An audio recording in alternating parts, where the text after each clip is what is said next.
$22 million for 5 years.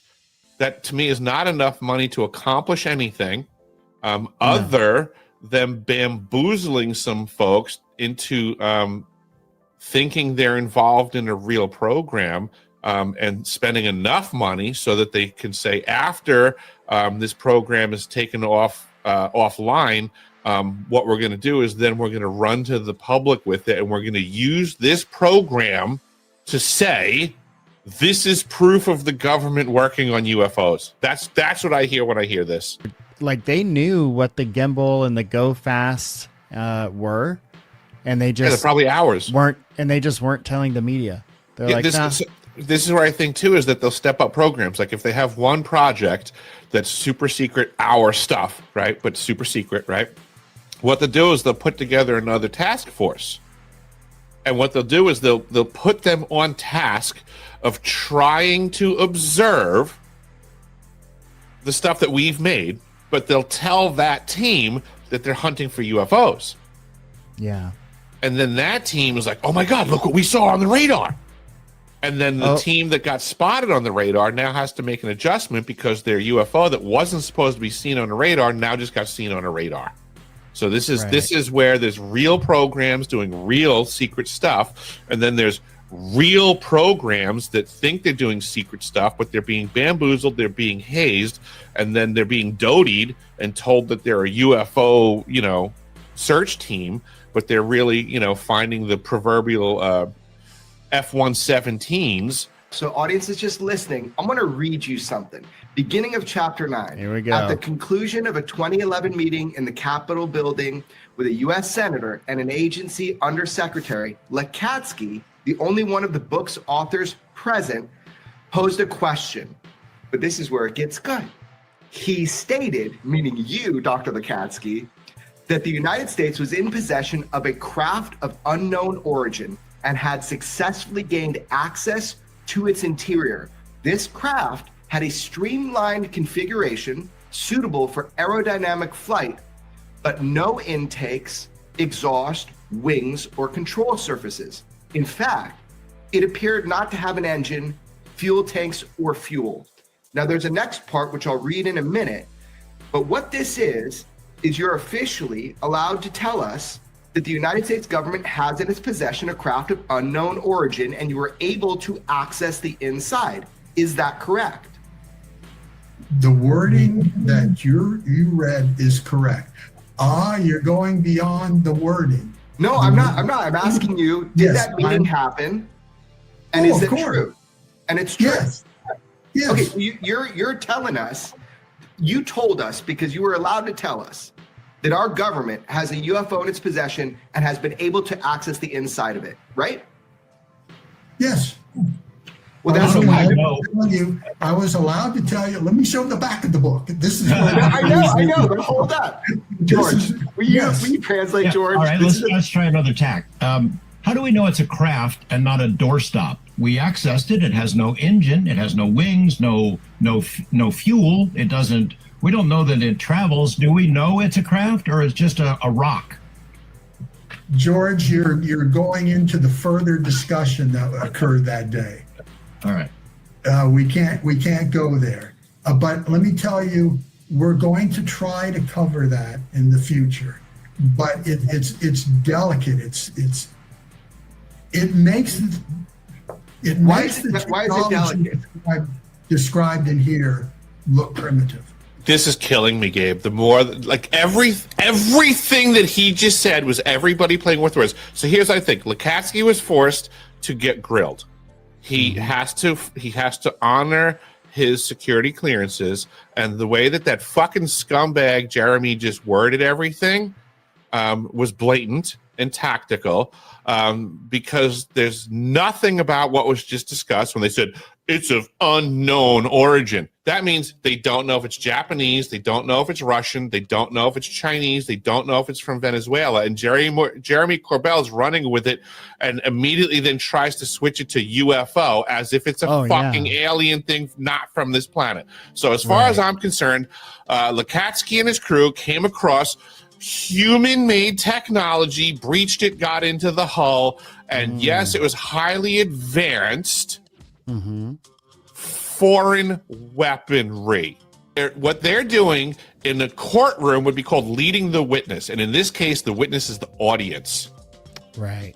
They're leading the witness. They're trying to paint a picture like this man dealt with an off-world craft and breached its hull, and he can't say because it's delicate that no, it's he also chose his words delicately. Oh yeah, he always does. We have enemies. Yeah. We have enemies. Yeah. I can't discuss this man-made ship that's super advanced because it's a threat to us. That would scare the shit out of people to begin with. Oh, and by the way, it's fucking classified as fuck anyhow. All we're watching is the chess game play out as planned from many moves ago. Right. Yeah. Because what we're not getting here is any true information. Right? We're not getting actionable intelligence. But we're getting this carnival barker in a beard, basically leading the witness. The only thing that Jeremy Corbell tried to make it look like that guy said was that it was a UFO, when the guy never said that. And I want to use that as a proper term. The public's, yours, George's, and my testimony is contained in the books.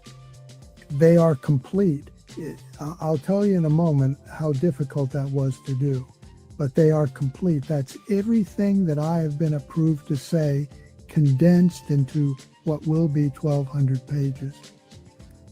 So those books are Skinwalkers at the Pentagon, Inside the U.S. Government Covert UFO Program, Book plug. Initial Revelations, the new book. Approved to say is another way of saying directed.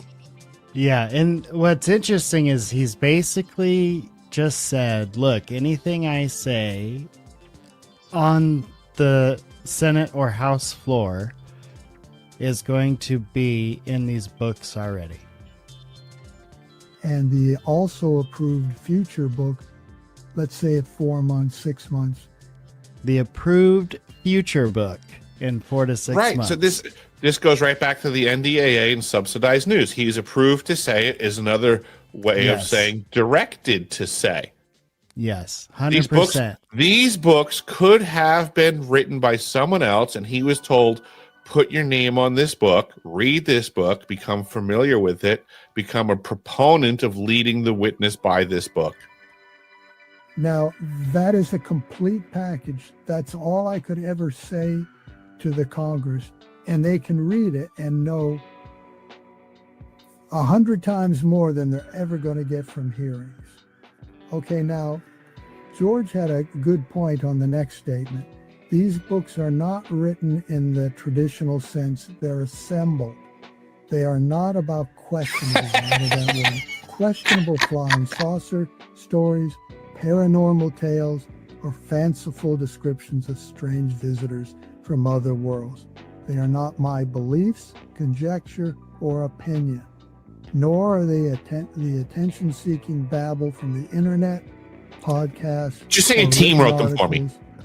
I just think it's crazy to insinuate everything you could say is in the last book and coming out in the next book. Like, right. You're not going to test it. You don't need to testify. It's in the books. You're like, surprised what are you talking about who's coming out of the woodwork. Like you have to. I don't even know those people. It's called controlled narrative. Claiming association. Yeah, right. And well, why would I don't need to be in a situation where I have to answer questions under oath. I mean, that's right. Read my book. It's in the book of knowledge of the program.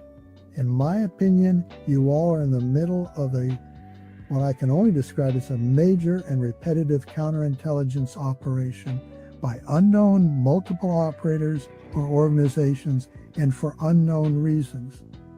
Big question, what is so important about AAWSAP or Kona Blue? Now I use the past tense. For Kona Blue, I shouldn't be using the past tense. What is so important? I don't know. The public. Kona Blue, the proposal? How could a proposal still be active, Eric? I don't know. I thought you said earlier that they didn't move it forwards, Gabe. Yeah. I'm confused. There No seems funding, to be contradictions going on. So There's weird. observations about either of those programs. On the internet, who are you dealing with?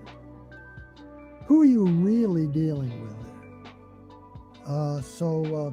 In any case, ask away. CIA.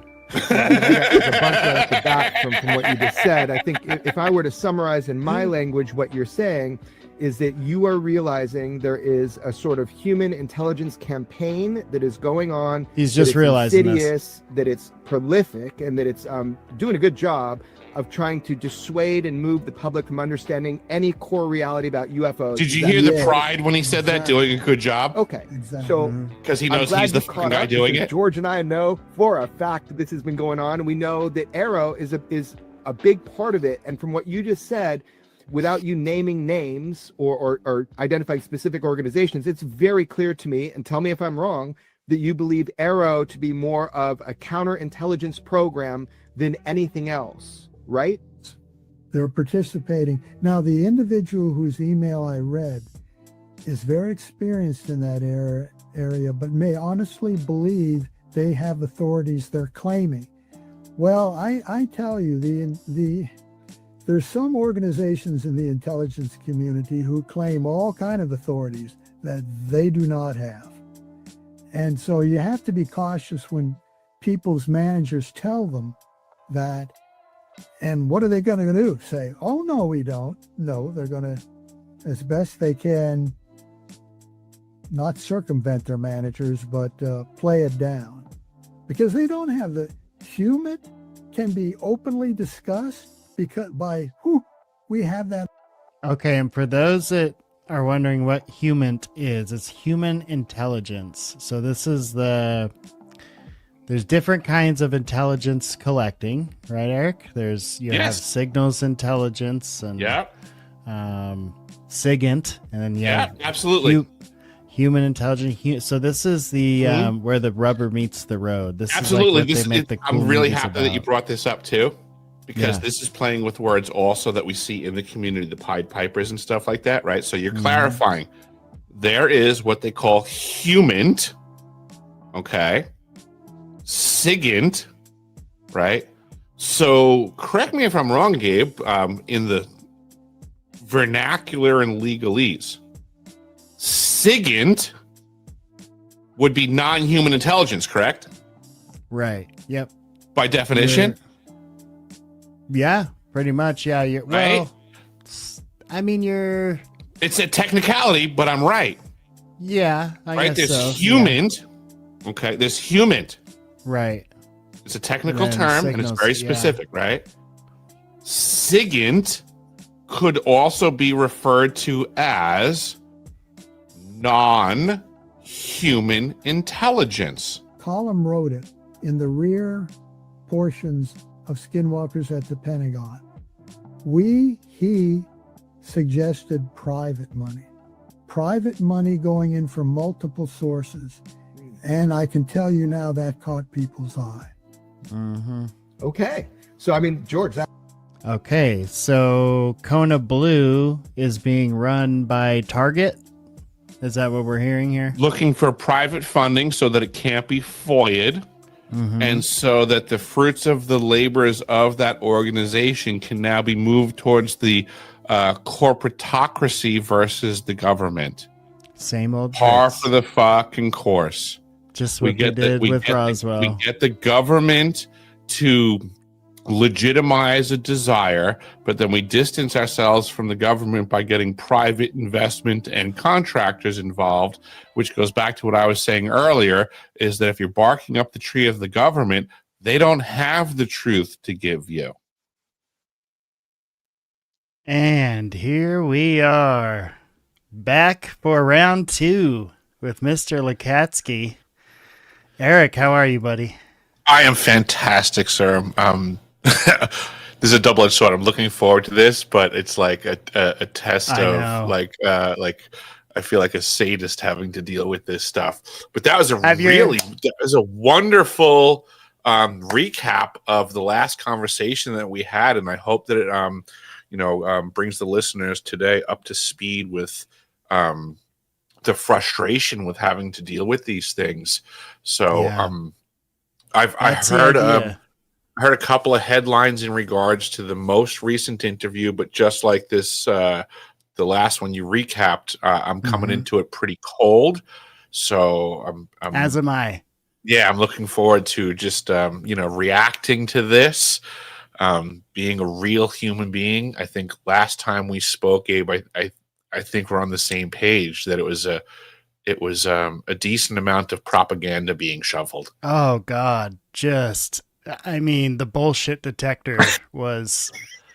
I had to unplug it, because it was just going on like the Richter scale. But it really was just a great demonstration of how you can use words to mislead people. Yes, word selection.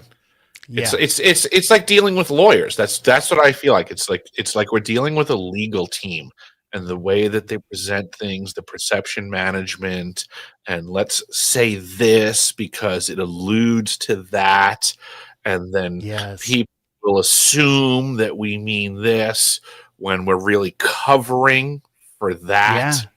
Just a masterclass. It's really it's very interesting. I used to live with a guy who was from the Antarctic program, and I worked with him up on the North Sea. And he would oftentimes, when he got into a pickle, so to say, and I wouldn't say an argument, but we'd be having a dialogue about things. Sure. And when he kind of got painted into a corner and didn't have anything else to say, he would say, well, at least it's a good study of human nature. And it's like, well, yeah, at least we're getting that. I was like, is agree to disagree. Well, it's almost like saying you're 100% right also, but I don't have anything else to say to that. Don't have the capacity, right? Yeah. And that was what's really, I hope people got out of that first summary that we did, was that these people can imply things, and we want so bad for the meaning to be there. And Jeremy Corbell is an excellent example of that, Yeah. An unidentified craft, a UFO? You breached the hull of a UFO? And then we hear through the description, maybe it's not all that crazy. I mean, the advanced technology is really amazing, but maybe it's not so extraterrestrial. In fact, maybe it's just unidentified. Absolutely. Yeah. Unidentified just means we don't know where it came from. Yeah. That or does we're not going to say. It does not mean that it's not Chinese, Russian, Afghani. It can be any one of those things. Yes. But we don't know. Right. Yeah. I did a little space yesterday covering the Matthew Leibelsberger case. Oh, your dog's just like mine. He goes off when he wants. But yeah, Holly's inbound apparently. So. Want to give out a shot. Eversor says, "What's up, weirdos? What's up, Eversor? Good to see you. Thanks for coming back." Yeah, they know what it is. I think too, Eversor. I think they know it's either. But they can put that moniker unidentified, and we fill in the gaps, right? We fill that stuff in of what that means. And the more imaginative, the more clickbaity you want to get with it, the crazier stories you're going to hear, right? Like, you could probably find a stream right now that's talking about what did they see inside of the UFO and breaking down, you know what I mean? Just completely based on nothing. On a statement that could mean anything. It's pretty crazy. Okay, so we'll go ahead without further ado and get this Lacatski. I just want to, so Gabe, when was this video that you're presenting today originally aired? Literally today at 12 o'clock. Copy that. So this is super fresh. Yes, I'm going to have to move your guy over here because you are getting comments in your face. We don't want that. That's all right. Throw the comments in my face. No, never. Here we go. Okay. Oh, but now you're taking up half the screen. We can fix this. Don't worry, folks. These technical issues, I'm on it. Some say I'm a bit of an expert. Oh, you're pretty damn good at production, Gabe. I'm impressed. Just so that you know, just for fun, we are currently simulcasting on my X Space as well as my YouTube. So we're getting the word out far and wide. I love it because that is what it's all about. People need to hear all sides, including our pessimistic, reality-based opinions. Yeah, I wouldn't call it as much pessimistic as just reality-based. I mean, right. You know, when the waiter brings you a shit sandwich, you do have the right to refuse. That's right. And you've given some good talks on shit sandwiches, folks. If you go check out Deciphering TV or Eric's channels, he's given some great examples of what a shit sandwich is and how to avoid them. Don't eat them. It is a choice. Yes, it is a choice, as a matter of fact. Okay, so yes, this aired today, 12 p.m. Pacific Standard Time. I have not... So... Full disclosure, I had it on earlier, but it was kind of running in the background while I was doing other stuff, so I wasn't really paying attention. I know there were supposedly a couple of bombs dropped, but again, we'll be the judge of that. And we'll see just how big of a bomb it is or if it's just nonsense. All right, here we go. This is part 2, and y'all saw the summary from part 1. If you didn't catch it, you can rewind and check it out and catch up to us. But here we go.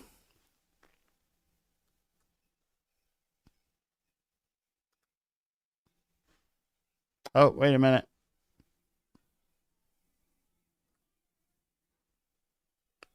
Oh, no. Apologies.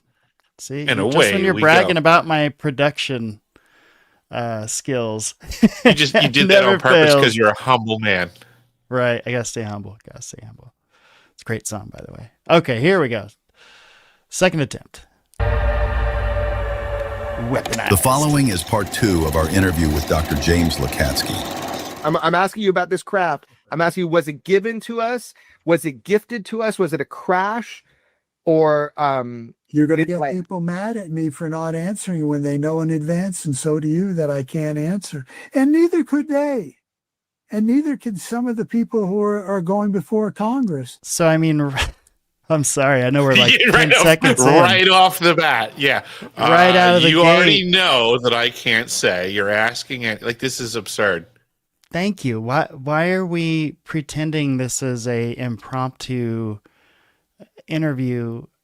You know, even in interviews where you give them the questions first, it doesn't seem this staged.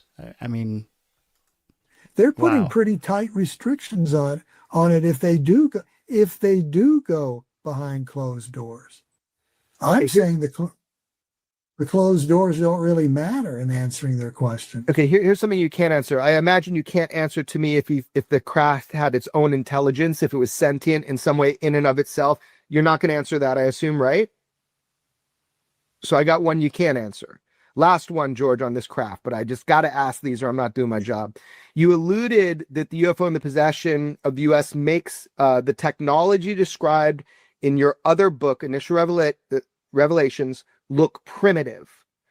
What did you mean by that? It looks primitive. Okay, but what does that mean to you? It means it's very advanced, and that's all I can say. Very, very advanced, and with worldwide repercussions. Okay, but like, give me Advanced Russian, advanced Chinese, advanced Indian. Sir, can you be more specific? Oh no, you can't be more specific. Oh well, Yes. Let me lead the crowd into the direction that I want. Then here comes the Jeremy Corbell 2-step. yes, it made our stuff look primitive. What do you mean by that? Primitive? Primative. I don't know. Really old. It makes it look the opposite of not primitive. Oh, Jeremy. Okay. Yeah, an idea I can sink my teeth into of what that means. When you say very advanced, I'm thinking, well, I've got an iPhone 17 and an original iPhone. That's a big difference. Are we talking? Is that product placement? Sticks and Did he get money on that? to superconductors, advanced difference. Absolutely. Absolutely. Jim Lacatski, you said earlier in this conversation, I am for disclosure. See, that's the problem, and you can see the difference between the experience and the expertise in Knapp and Corbell, where you don't ask close-ended questions if you want an open-ended answer, especially not with these guys, because that's exactly what they're going to give you is a close-ended answer. Absolutely. Yeah, I mean, yes. They're teeing up for the answers that they want and the speculations they're going to run with. Right. And people are going to snip out questions and snip in different answers. I mean, this is what happens. And then that stuff becomes fact because it gets lost in the mess and people start reporting on that. So this is what we're talking about, staying grounded and paying attention to words. If this was some crazy world-changing interview, it wouldn't be happening on the Weaponized Podcast, period. It would be happening on all of our TVs, live, breaking news. And if there's a courtroom, there'd be a lawyer saying, Your Honor, I object, leading the witness. Oh, 100 times over. Yeah, if the American people had an attorney sitting in for them, that would be awesome, right? Okay, I'm sorry. I just, yeah. I'm not sure that has always been your position as expressed to us. Maybe it was, but I got a different impression.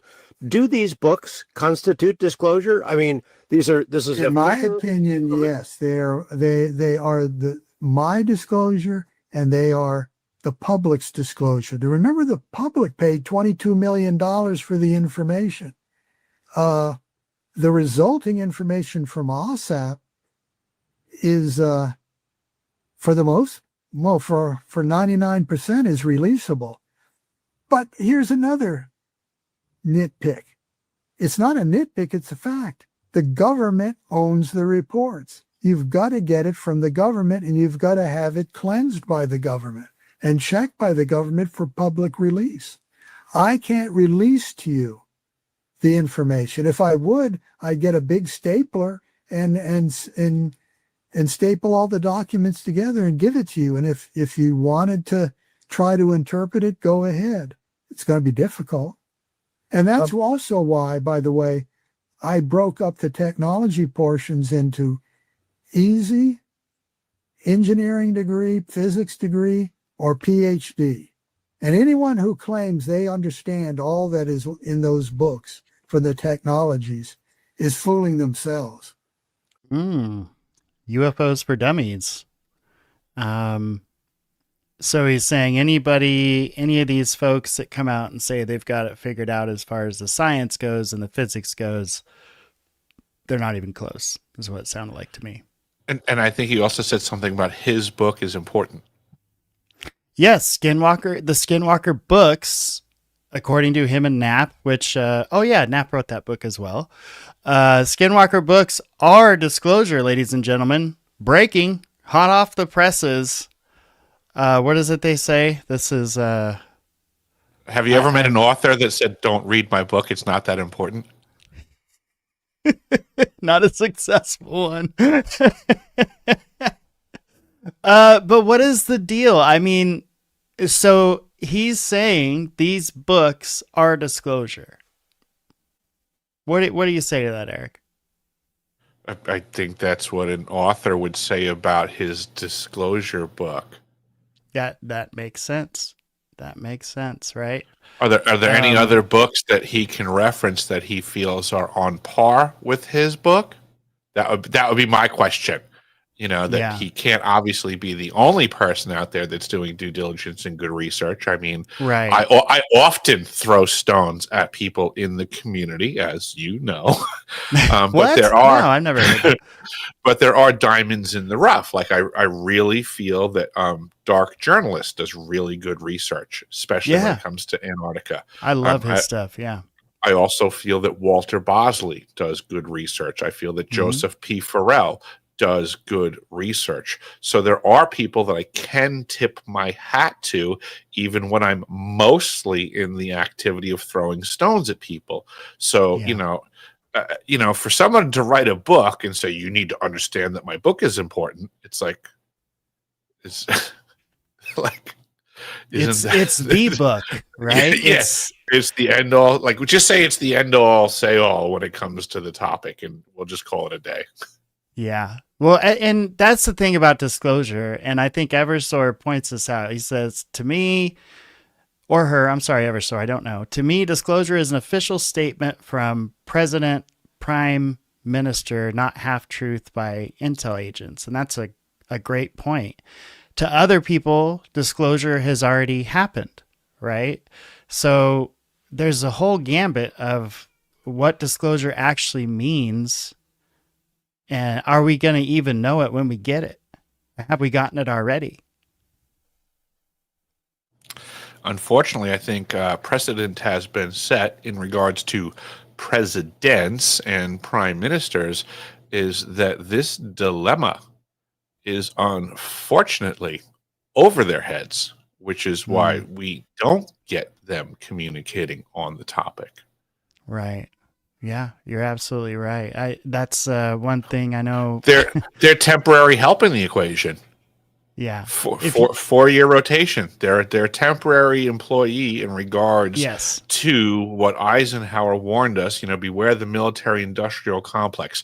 That's a full-time ongoing position decade after decade after decade. Presidents are temporary labor that they don't have to deal with for too long. So they don't.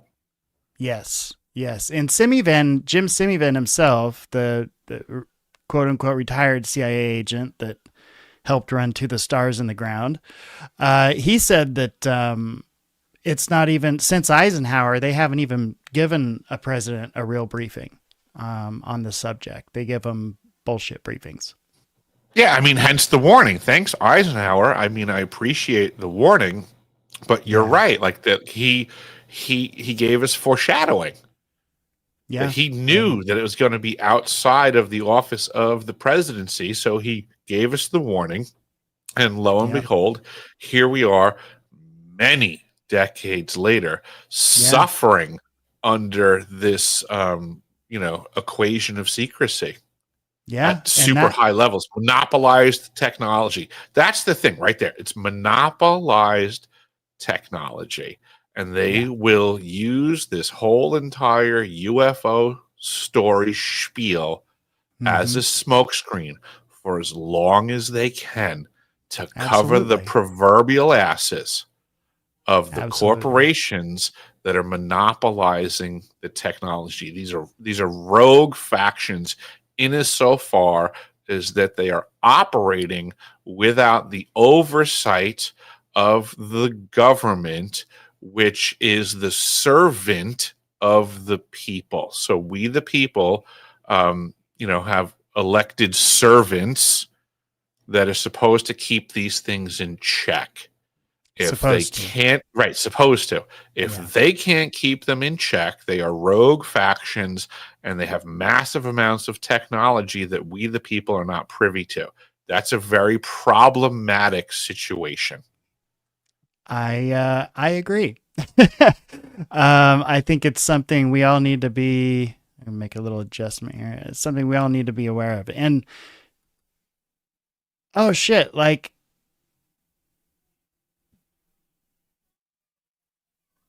the whole thing with disclosure being in a book,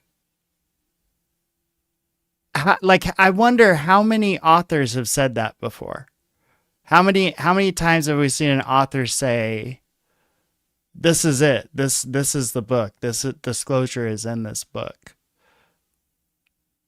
I would say that disclosure can't fit in one single book, but I would also say that activity of disclosing has been going on for a very long time, and this is something that I've been saying for years. There was a publishing company called Adventures Unlimited Press, AUP, and before the internet, they were like the clearinghouse, so to say, of all alternative information that you could say was disclosure oriented. All right. Okay. Contemporarily, I do not believe that I have seen anybody come forth publicly that is not simply regurgitating stuff that has been previously published by Adventures Unlimited Press. I'm old enough to have done research for long enough that what I'm seeing going on is just simply plagiarism that most people aren't aware. Oh, you muted, buddy.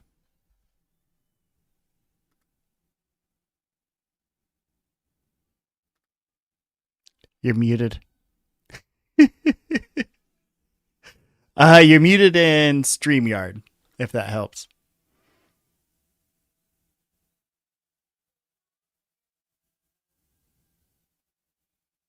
Here, let me see if I can undo it. Let me see. Oh, it says I can't do it because you muted yourself. This is why we live stream, folks, so you can enjoy these fun little hiccups here. I have no idea how. There he is. Yeah, there he is. I'm doing it hit a button. Where'd you lose me at? No, I don't know. Okay, because I was looking for. No worries. So what I was getting at was that a lot of the stuff that we see, not even a lot, I'm going to say everything that we see presented today is regurgitated and plagiarized. So when people talk about disclosure being in a book, it can't fit in one book singularly, but there have for many decades been people trying to publish chapters of the truth, so to say. There was a publishing company called Adventures Unlimited Press that prior to the internet, this was the clearinghouse of where you went to get alternative information. So all the topics that we're discussing were available, and the players today that are the actors in this circus of disclosure are regurgitating information from decades ago. And there's nothing new under the sun. And the problem is that the audience is not doing due diligence. They're not doing the research. So when somebody goes and grabs information from a book from 30, 40 years ago and plagiarizes it and then presents it to the community as if they're a researcher that found new information, well, technically the information checks out as true if you do the research, right? But then what they're not telling you is that this information has been in books for decades at this point. Right. So they're trying to play the role of the modern day researcher and disclosure specialist, but technically they're a plagiarist and this group and a narrative controller. Adventures Unlimited Press. Yeah. That's the outfit. So, and they've been around for how long? Almost my whole life. Almost your whole life. Years and old. They've been doing this your whole life. Yeah, absolutely. Alternative information. You know, when you talk about David Childress's work, when you talk about ancient aliens, all of this, every single bit of the conversations that we, the people, are having today, and these fake champions of the truth are simply regurgitating information from decades ago. Brad Olson comes to mind. He's a guy that I've met on these tours. He's a regurgitator of Adventures Unlimited Press content. You know, like the people that are like the people that are brand new to the conversation and are like, "Did you hear that there were Nazis in Antarctica?" Right, like as if that's new content. Yeah, but it's new to them. It's new to them, and so they use that excitement and all that stuff, and they go out there and push it out, and they get a whole new group of people. Getting into it. Yeah, that's interesting. I had looked into maybe doing like a AM radio station for a while, and there were these companies that did something similar. So like if I wanted to do a paranormal AM radio station, right? I could sign up with this company that literally has tens of thousands of hours of pre-recorded alien stuff. And There you go. when I'm not, doing it, I just play that, and it's licenses to all that. But it's just the same stuff that they were talking about in the 60s, the 70s, the 80s, the 90s, and it's just repackaged. And Yep. it's even the same people in some Yeah, you instances. just put new bumpers on the front and back end, a modern commercial in your commercial breaks. And there'll be a sea of new people that never heard this content before, and you are presented as a champion of the truth, just like Jeremy Corbell. I mean, that's what's going on, what we're witnessing right now. Well, so one thing, I think it is important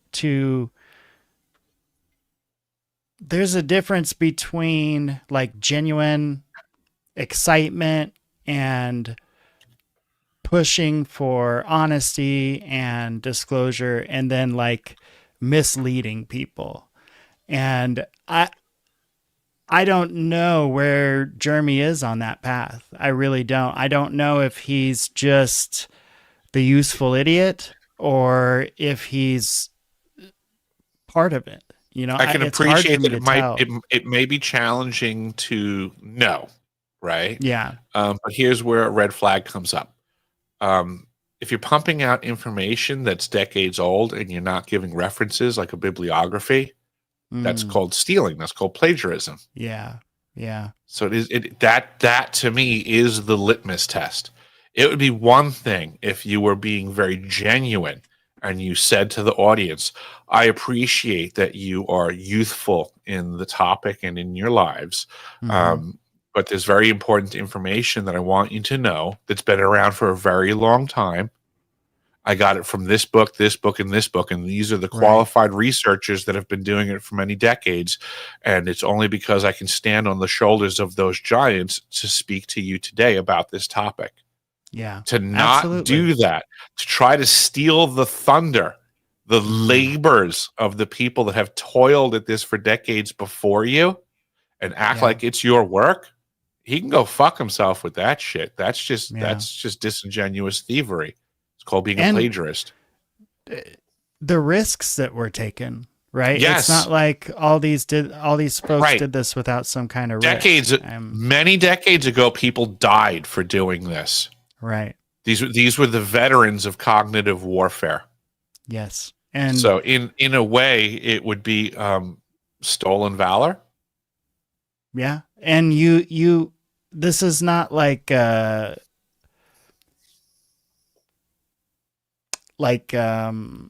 conspiracy porn. Like this really happened, right? Like people researching UFOs were really murdered.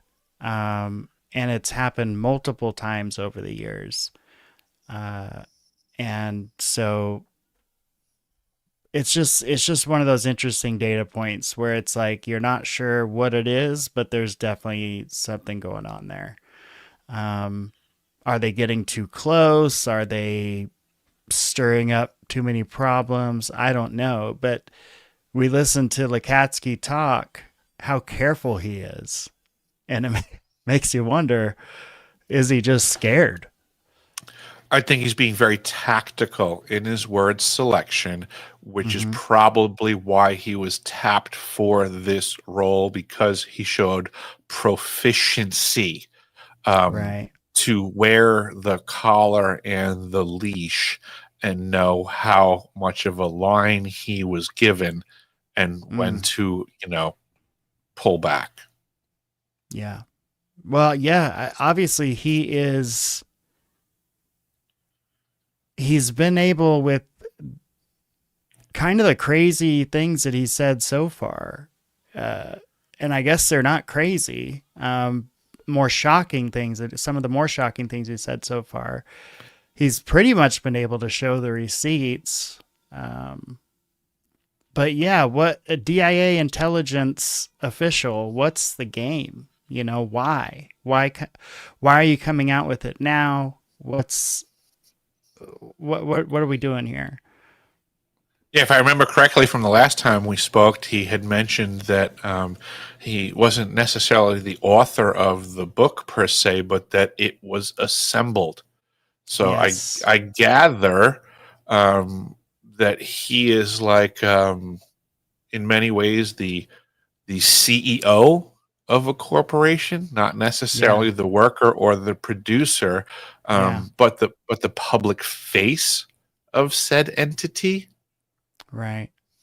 So Eversource he's says, doing the public PR. There was information assembled, and it's his job to represent it publicly. Yeah. Clearly, and he does a good job at it, right? He does a good job at hanging just enough out there to get these guys all worked up. He does a good job of knowing the length of his leash. Right. Right. And when you have people believing they're reading between the lines, then you can imply a lot of shit without saying it, right? This is how the mob operates. Yes, right? and this is where the Jeremy Corbell tactical to practical aspect shows up. That's what he's doing. He is the spin doctor who is taking one set of words coming out of Lacatski's mouth, mincing them up enough to cause enough confusion to tolerate the audience going, what I think they're saying is this. Yeah. Yeah. And they buy it hook, line, and sinker. Right. And because if you have to leave it up to what the audience thinks you've said, you haven't said enough, you haven't clarified enough, and you haven't given any actionable intelligence. You're just alluding to things. Yeah. Yep. Absolutely. You're leading the witness.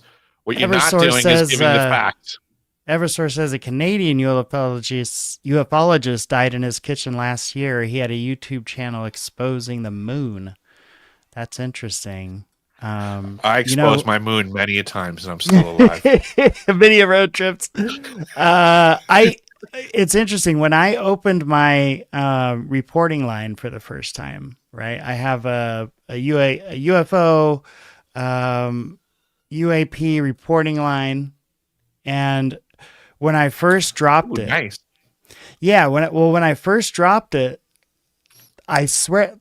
So in the first 2 nights, I got like three calls, all from people in the South, all claiming that the moon was moving around and doing things the moon shouldn't be doing. And it was 3 different people from the area codes that looked like 3 different states. But I didn't get into it. I didn't, because I was like, the moon moving, whatever. But I just thought it was so interesting. The very night that I released it, I got 2 calls, and then the next night I got a call about it. What are the odds of you dropping that line and getting 3 calls within 48 hours that are saying the same thing? Tell me that you realized that was some sort of faction trying to mess with you. Absolutely, that crossed my mind. Yeah, that's why I didn't go farther with it. But I just holy factions operating, Batman. Right, and they're all from the South. Yeah, but I just thought it was interesting. Saw the moon walking funny across the sky when I finished my moonshine. I did. You want to go live tomorrow with me, Mr. Gabe?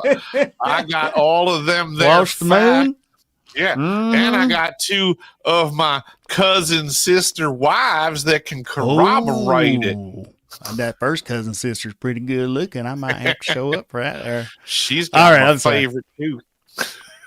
I got us derailed, but I thought that was interesting when I hear about the moon. That is actually really interesting that you have that line. That's impressive to me. It's cool, and it does speak volumes how it was received at the onset.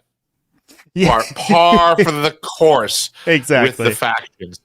Yeah, exactly. But I do. So far I've not really promoted it, but put it out there. Oh, it's probably been 5 or 6 months. But in that time, I have one person that I've been working with because of that line, who has just but he is terrified to come forward and share them. So I'm hoping one day soon he'll come forward and share. Is his that stories is with that everyone. Drew Bellisondo? No, I will not give any clues because he is legitimately scared of the Men in I know. Black. I'm just teasing. I'm just teasing. Yeah, I'll tell you, the Men in Black thing I thought was just another lore silly thing, but the way this gentleman talks about him, he's very concerned about. Yeah, there's something to this stuff. Yeah. All right, so okay, I think I got us derailed enough. Let's bring it back to Lacatski here. Yeah, we've made it a whole 4 minutes in without tearing him to shreds already. There you go. Here we go. All right. If you can They're pink certainly screen it, not because fooling other technical people. I can, yes. These reports Here we are go. gathered from AAWSAP. They're investigated. They're checked out and vetted. Incidents, experiences, things of that sort from the official DIA program. They are approved through the DOPSR process. You are given permission to make this public. It is a form of disclosure, whether Yes, it absolutely is. It may not be going as fast as people like, but do you really want to buy a War and Peace or Rise and Fall of the Third Reich? How much would that book cost? I mean, it has to be in a digestible amount. somebody had to say yes to allow this. Are you amazed that you're allowed to continue and spill some of this stuff, make it public? Because you would think there's got to be people somewhere, maybe in AARO, who are not all that thrilled that it's coming out. I don't know if that's really the case. It's what comes out and the detail of what comes out. Jeremy had said that before. It's like talking about a nuclear weapon and then having the design blueprints and the fuel for the weapon. There's a big difference there. And I can only say I think this interview I'm saying much more than the first one. But the thing is, it's all still hasn't crossed the line. And but I've got to ask what the line is about future things. Because you're telling us UFOs, we have one, we're reverse engineering it, but can you describe the inside? Can you talk about your personal experience with this craft, how you breached the hull? You don't know if you can say those things yet, but certainly they want us to know that much, not the nuclear codes, but the fact nuclear weapons exist. Right. Same thing about UFOs. Yes, I believe it'll go in the same way. Yeah. And the thing is that now there's some of this the public scientists have to participate in. As I said, Kona Blue was a compartment reputed to be for recovered technology. Okay. And then there's Kona Blue, the program, which was in essence first described in, and I'm pointing up to a book sitting up there, Skinwalkers at the Pentagon. Right. Because the private investment of money, we know that AAWSAP's not going to be repeated. We know that. There's no way that's going to be repeated. That focus on the paranormal and UFOs. So you got to learn now and then move on. You can't say, well, I'm going to fund another AAWSAP too. No. And if anyone thinks that was the plan, well, they're wrong. Is there anything that you were told you can't say this about that craft? Did you try to say more, and through the DOPSR process, they said, nope, that crosses the line? No, I didn't try to say more because I know the rules and what they'd really deny. So he tried nothing, and then DOPSR approved what they wanted. Adjustments to Skinwalkers at the Pentagon.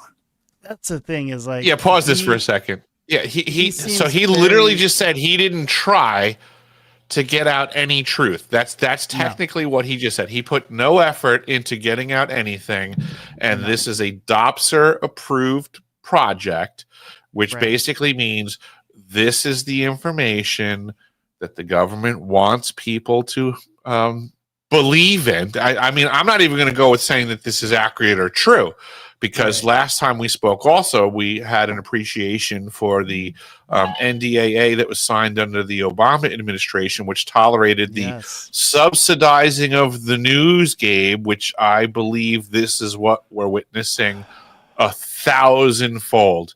This is manufactured content that is not necessarily true at all. Right. I don't believe there's anything about this that has to be true.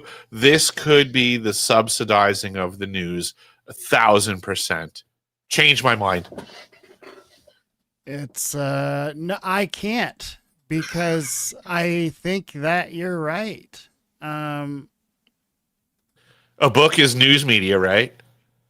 DOPSA approved means that the government wanted it out. This guy just said that I didn't put any effort into trying to get forth out any information because I know the way things work, and apparently what he knows won't be approved. So this guy's not a whistleblower. He's not an author. He is just simply putting his name on a book that was DOPSA approved, which means DOPSA written. Right. He's a complete on the up and up, play by the rules guy.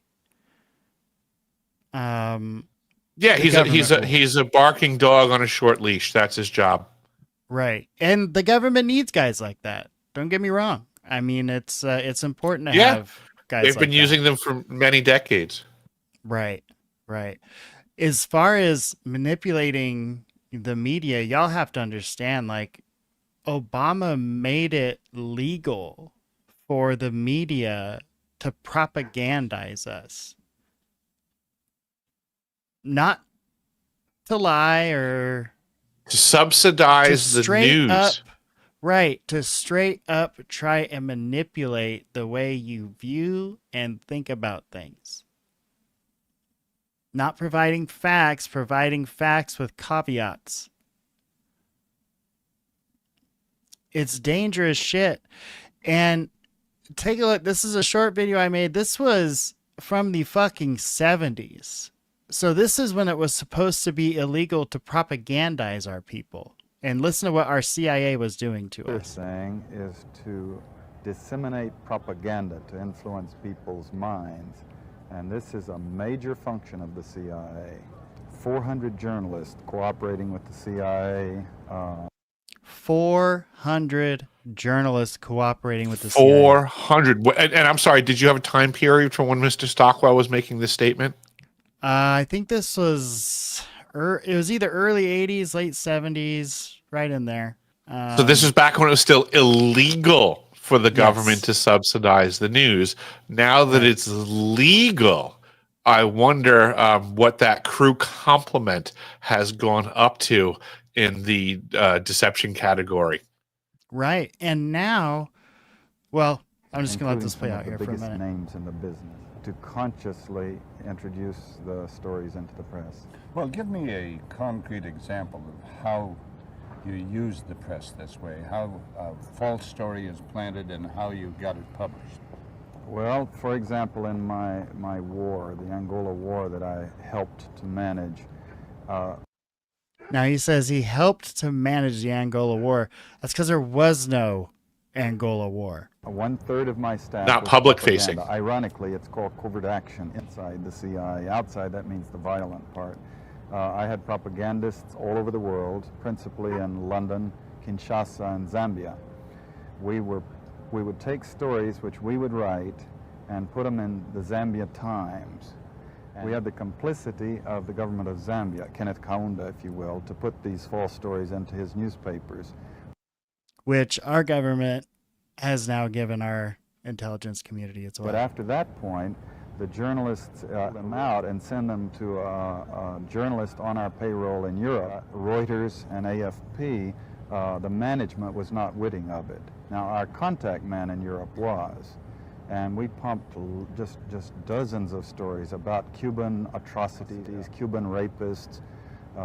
In one case, we had the Cuban rapists caught and tried by the Ovimbundu maidens who had been their victims, and then we ran photographs.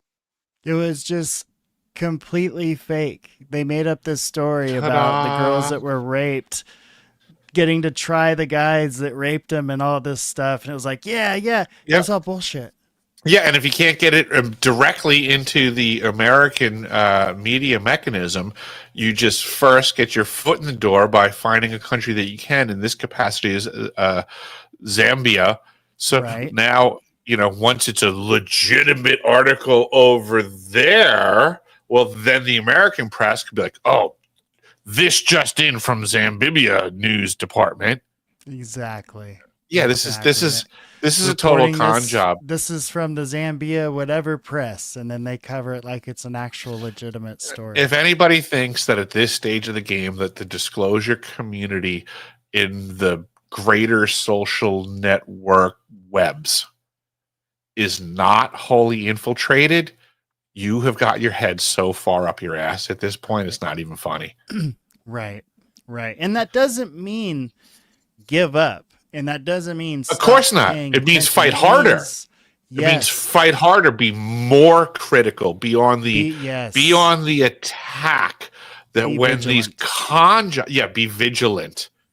Apply scrutiny, demand evidence, actionable intelligence, not this incessant, unsubstantiated speculation that we're witnessing in this conversation today between Jeremy Corbell, leading the witness of the proverbial audience through Lacatski by mincing his words, not taking them at very literal face value for all the possibilities that they could mean, but very much trying to cast in a particular light what Corbell wants them to mean. Right. And what so many people that follow Corbell and that whole narrative want it to mean, right? It's everyone involved. It's this whole narrative. I look at these big equations, right? Like there's some faction, right, that came to Lacatski and was like, here's what we need you to do. We're going to assemble this book, and you're going to have to become familiar with it. And you're going to need to attest to the information in the book. But because we know that you can, we want to make sure that you never speak outside of the lines of what is specifically assembled in this book. But what we're going to do is we're going to connect you with these other people. So you obviously have NDAs and clearances that you have to maintain, so you can't speak, you can't go out of your lane. But what we're going to do is we're going to connect you with these dudes that don't have NDAs and don't have clearances, and they can say whatever the fuck they want. That's right. And we'll connect you with them, so when you talk to them, make sure that you follow the battle lines that you're obligated to follow. But don't knock them down when they take great liberties with what you've said. Now let them do their thing. You know what this reminds me of? Have you heard about this chat that was revealed on X? You heard about this? I have heard about that. It's quite the joke in my eyes. It's pretty amazing. You have all the big swingers, Eric Davis, Gary Nolan. Oh God, hold on. Let me pull it up, and I refer to these things as name anyone. This is what we call the Cool Kids Club. Do you want to be in the Cool Kids Club, Gabe? Brandon Fugel. Yeah, Eric you Davis, can be in. Gary Nolan, Hal Putoff. Yeah. Jacques Vallée, Jay Stratton, Kit Super Green, Cool Kids Club. Leslie Keene, right? So, yeah, you get I feel invited. cooler just when you read the names off. Exactly. You get invited to this special chat that are doing exclusive drops of information. How are you feeling as like a podcaster, right? Who's trying to get your show going, or, I mean, you're feeling fucking plugged in, right? You got the exclusive.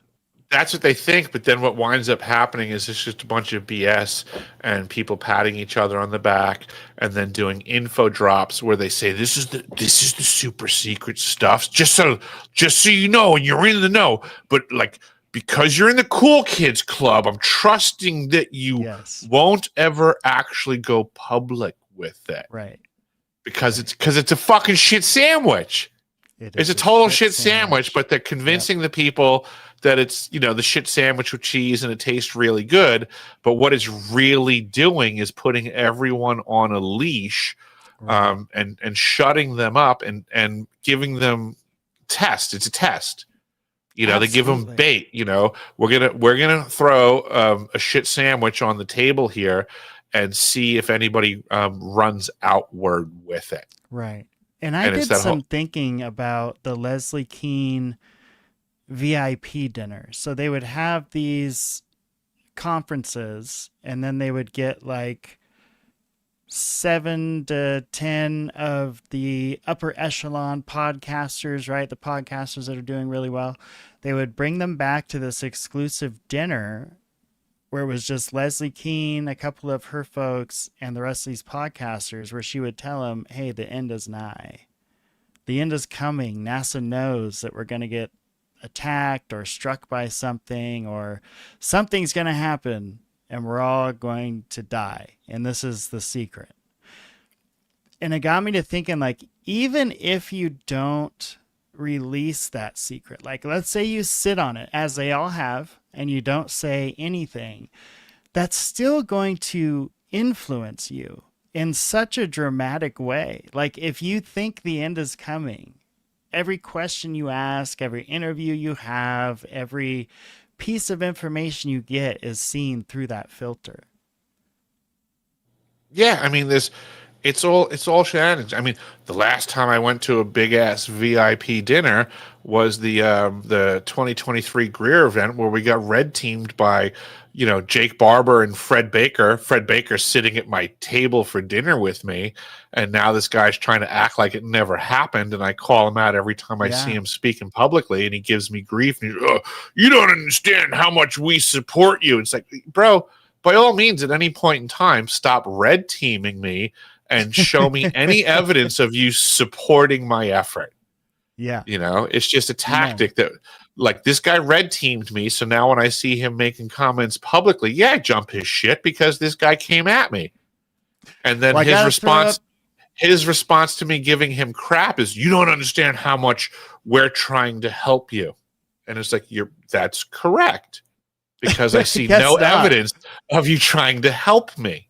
Right. Exactly. Oh my God. What a bunch of fucking jokers. JD77, he's a fan of the show. He's also somewhat of a neighbor who has sent me images of orbs that he's actually seen. Pretty freaking crazy. So thanks for tuning in, JD. Glad to have you here. Always good to know you're out there doing the thing. He's sent some pretty crazy stuff I'll share later. All right, let's get back to this Lacatski joker here. Here we go. In other words, take this out type of adjustment. And I'm not talking about just names and academic institutions. That we can't say this. We can't. Here's something for Jeremy. We can't say this at this point, but we did in the books further on. It's it's like inch by inch. You're making it. Yeah, and you can't eat the whole whale at once. No, I really appreciate it. I mean, I see it as a heroic thing that you're making these books and pushing each time to get a little further. I think people don't understand. Okay, so I think what this goes back to is his belief in controlled disclosure. So he believes that disclosure should happen, but it should be very controlled. And apparently he should have a big hand in what gets released and when and to who. I think that seems to be the common position of the rich oligarchy, military industrial corporation complex folks that are involved in the equation. That very much seems to be their position on this, is that they believe for some reason the catastrophic disclosure can't be handled by the majority of the people on this planet. I am diametrically opposed to that position. I believe that the majority of people on this planet absolutely can handle the truth. The problem is the minority that have been deceiving the majority for years would wind up receiving justice for their deception. So the catastrophe of disclosure would only fall on the shoulders of the deceivers, who would get the justice they deserve. And I think when we, the people, the majority, find out all the shenanigans that they were up to, it would most likely lead to them dying. Yeah. Which is why the minority are propagandizing the majority that we can't handle full disclosure. Right. When it's the exact opposite. Yeah. They, the minority, the deceivers, cannot handle the justice that would be the broad sword swung at them. They're terrified of the majority of people understanding what the minority have been up to. So they try to pretend. I'm sorry, but just looking at the history of the world and humanity, humanity's damn adaptable. Yeah, I like JD's take. We can handle anything these days. I mean, I agree with that. We can handle anything. I wholly believe that we, the people, the majority of the average folk on this planet, are wholly adaptable and will adjust accordingly, and will apply justice liberally. Yep. When we find out who the guilty parties are, I think it's just the guilty parties that are terrified of being found. Yeah, and you can always smell it in the air when the guilty parties are nervous. I'll just put it that Justice way. in the air. Yes. You can feel it. Justice in the air. You start seeing these really interesting posts about information that came out and your hand in it, and it's kind of weird how that works. What I thought was funny was that this gentleman called out, so that chat we just looked at from X, this gentleman just called out the person that exposed the chat. Now, the person that exposed the chat is not a journalist. He's just a person that got invited into the chat. And apparently he had had enough of whatever was going on there, which I can't wait to hear more about, and decided to expose the chat. And this person got all upset and said, I'm not going to name any names, but they got upset and said, well, this person is disclosing classified chats. They could get in big trouble for this. Classified chat?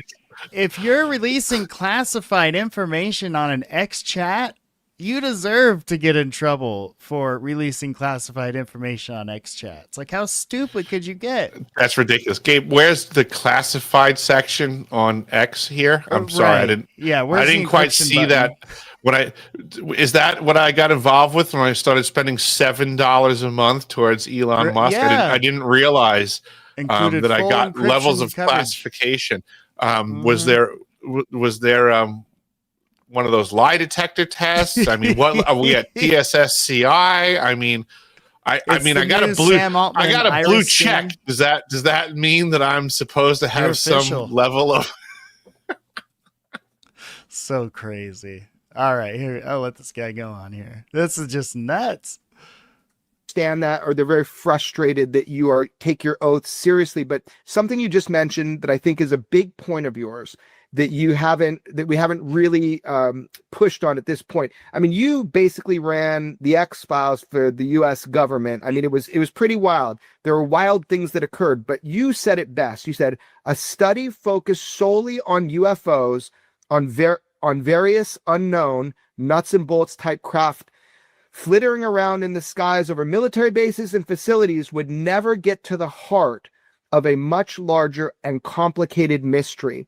And I think what you were trying to say to us is if you just think you're going to study UFOs, you're going to be smacked with reality. Reality is the UFO phenomenon is just shrouded and covered with what you would call, I don't know, the good word, abnormal aspects of reality. Yes. That you've got to look much further than nuts and bolts. Now, can you study nuts and bolts and use it for a levitating craft would be tremendous. It doesn't have to be a fast craft, but a levitating airliner. Think about the where it could go everywhere in the world. It wouldn't need an airport. But don't you think we've already? I mean, I don't tell this story very often, but that one experience that I had when I was younger was a triangle craft. It had 3 white lights on each corner, 1 light on each corner, and then it had a red light in the middle. And I was on a field, I was with my sister, we were star watching, it was the middle of the summer, and came up. I'm not a good estimate of height, but it was high up, but not so high that you couldn't make out what it was. I mean, it's clearly a black triangle with these lights on it, and it wasn't moving very fast. It was moving kind of slow, and then it almost came to what looked like a total stop, made a 90-degree turn, and took off going the other direction. And it wasn't super fast. It was just like they had total control of the craft, is what it seemed like. So that's interesting to hear him mention that. The thing that I found interesting in this last little segment was, and I can't recall the guy's name, but they just stated that Lacatski was the head of what we commonly refer to as the X-Files. I'm sorry, weren't we previously told that other dude from the FBI was the guy that was in charge of the X-Files? So which one is it? Well, do you know the other guy that I'm talking about? I can't think of his name. He looks like an Indian guy to me, but I can't think of his name right now. In charge of the FBI? Well, no, he was an FBI member that we had already been told publicly for many years that this was the guy. That was the guy that was really in charge of all of the X-Files. Eversource's got us. John D'Souza. Thank you. That's the guy. Yes. So we've already been told John D'Souza was the guy that was in charge of the X-Files. I guess now we're being told it's Lacatski. So I guess, what are you going to do? It's a different guy now. Yeah, that's the thing. We have so many intelligence agencies and then splinter groups. Like, I think there's probably a few guys like that. I mean, I believe I don't know. I believe that there was some sort of X-Files situation. What I don't believe is that we're being presented publicly anybody that's been associated to it. I think this is all an act. I think this is all a script. I think this is stagecraft, perception management, and this is a charade. These are not the people. It is, yes. He does. From what I understand, he presses him a little bit on his legacy program knowledge or involvement. You mean Jeremy Corbell, the actor, presses him? Yes, presses the checking. Smoking man from X-Files. He presses him on whether he had knowledge on the legacy program. What the hell is? I'm sorry. What's Jeremy Corbell's title to me? I'm sorry. I don't know. Ignorant, I think. What is Jeremy Corbell's profession? What does he do? I think what's going on right now? Well, so I believe he has a journalism credential. How so? From who? Okay. So unconfirmed journalist. Unconfirmed journalist. I could probably confirm it though. And currently, also a real estate former agent. Joe Rogan guest. Is that what we know so far? Former Bob guest Lazar, of Joe Rogan. Documentarian. Yeah. George. Oh, that's right. He used to live on John Lear's couch, right? He's a former homeless guy that lived on John Lear's couch. I remember that part. Yeah. So you know what I'm talking about. But this is the Jeremy Corbell. I forgot. I was trying to recall his credentials in this conversation. So, former homeless guy that lived on John Lear's couch, obviously for good intentions, and then Bob Lazar enthusiast and former guest on the Joe Rogan podcast, who's a comedian that pretends to be an intellectual contemporarily. Mm-hmm. Gotcha. And yes, and also a quantum jujitsu master. Oh, I would quantum jujitsu the shit out of him. Let me see. So my AI did not find evidence of formal journalism education or long-standing experience of mainstream news outlets. And we all know AIs are infallible, right, Gabe? Right. Oh, yeah. That's why I preface it with AI. I know. I'm just teasing. Because So many people typically credential their AIs as being so accurate. Oh God, I know. Under take it for rigorous what it is. scrutiny, I've discovered the lattice work of reality. I think of my AI research as like that piece of shit car. Like it'll get you there, but sometimes it'll give you some problems. I think of it like if you're on the job site and you get jammed up and you ask the apprentice what you think you should do next. Right. Yep. Basically. Eversor called it here. Filmmaker is what they stress on. So okay. His biography emphasizes his artist and filmmaker background rather than a classic journalism track. So he's a creator of fiction for a living. Some would say it's fiction, yes. Right. That's if we choose our words correctly. Right. And Knapp is kind of, I know, like his mentor, sort of.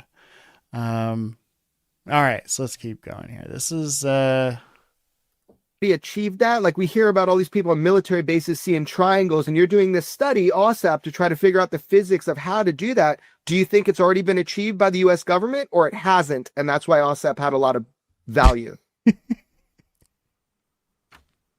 It hasn't been achieved to its full extent. I mean, he just asked like 8 questions at once. By the way, that's where a suggestion fronted by Senator Reid went into was, I actually asked about your very question.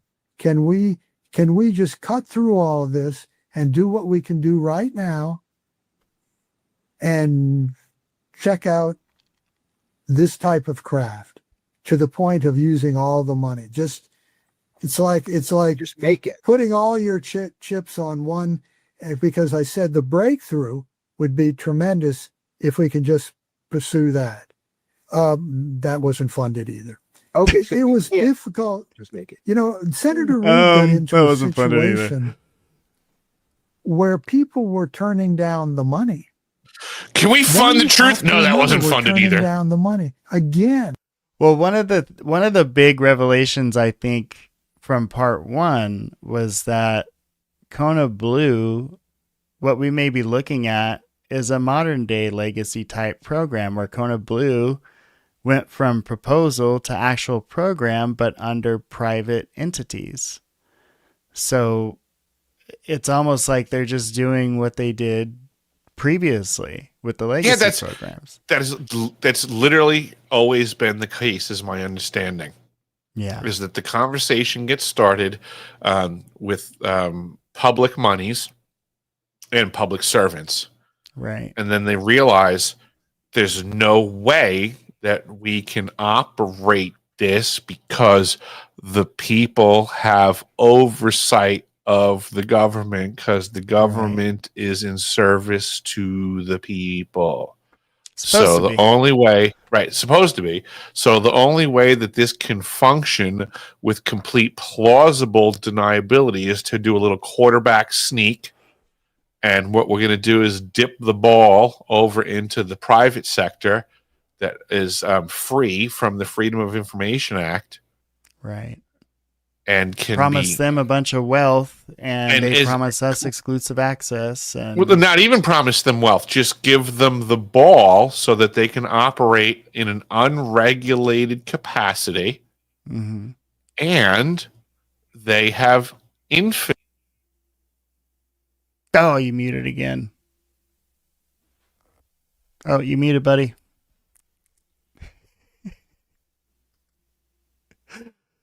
You're muted. In StreamYard.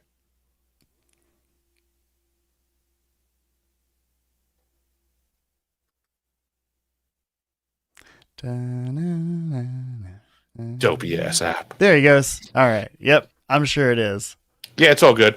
Yeah, I was just saying that this is the problem is that the private sector has the infinite wealth and the lack of oversight.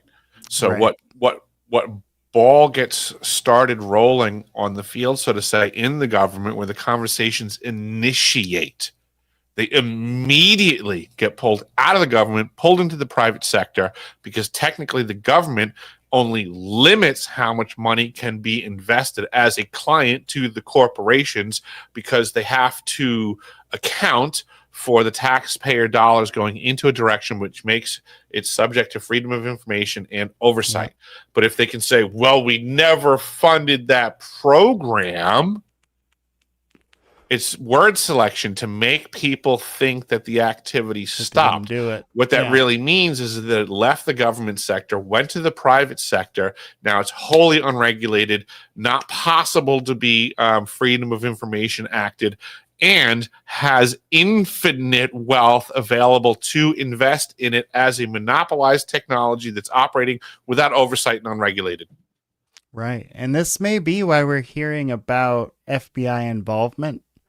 There's been some whispers of an FBI investigation into this because of all of the fuckery that seems to be going on. It's really challenging because, again, if it's not a known tech and there is no oversight, I mean, and if it's I hate to classified, say that this. makes it harder. I hate to say this, but if there's no laws against it, it's not illegal. Yeah. Yeah, that's a fair point. That's what I mean when I say unregulated. People don't get that. If it's unregulated, really means there's no laws pertaining to it at all. These companies can do whatever the fuck they want. Yeah. Well, If you came up with a new technology, Ishkabibble technology, right? If there's no law against Ishkabibble technology, do what you you want can with do whatever you want with it.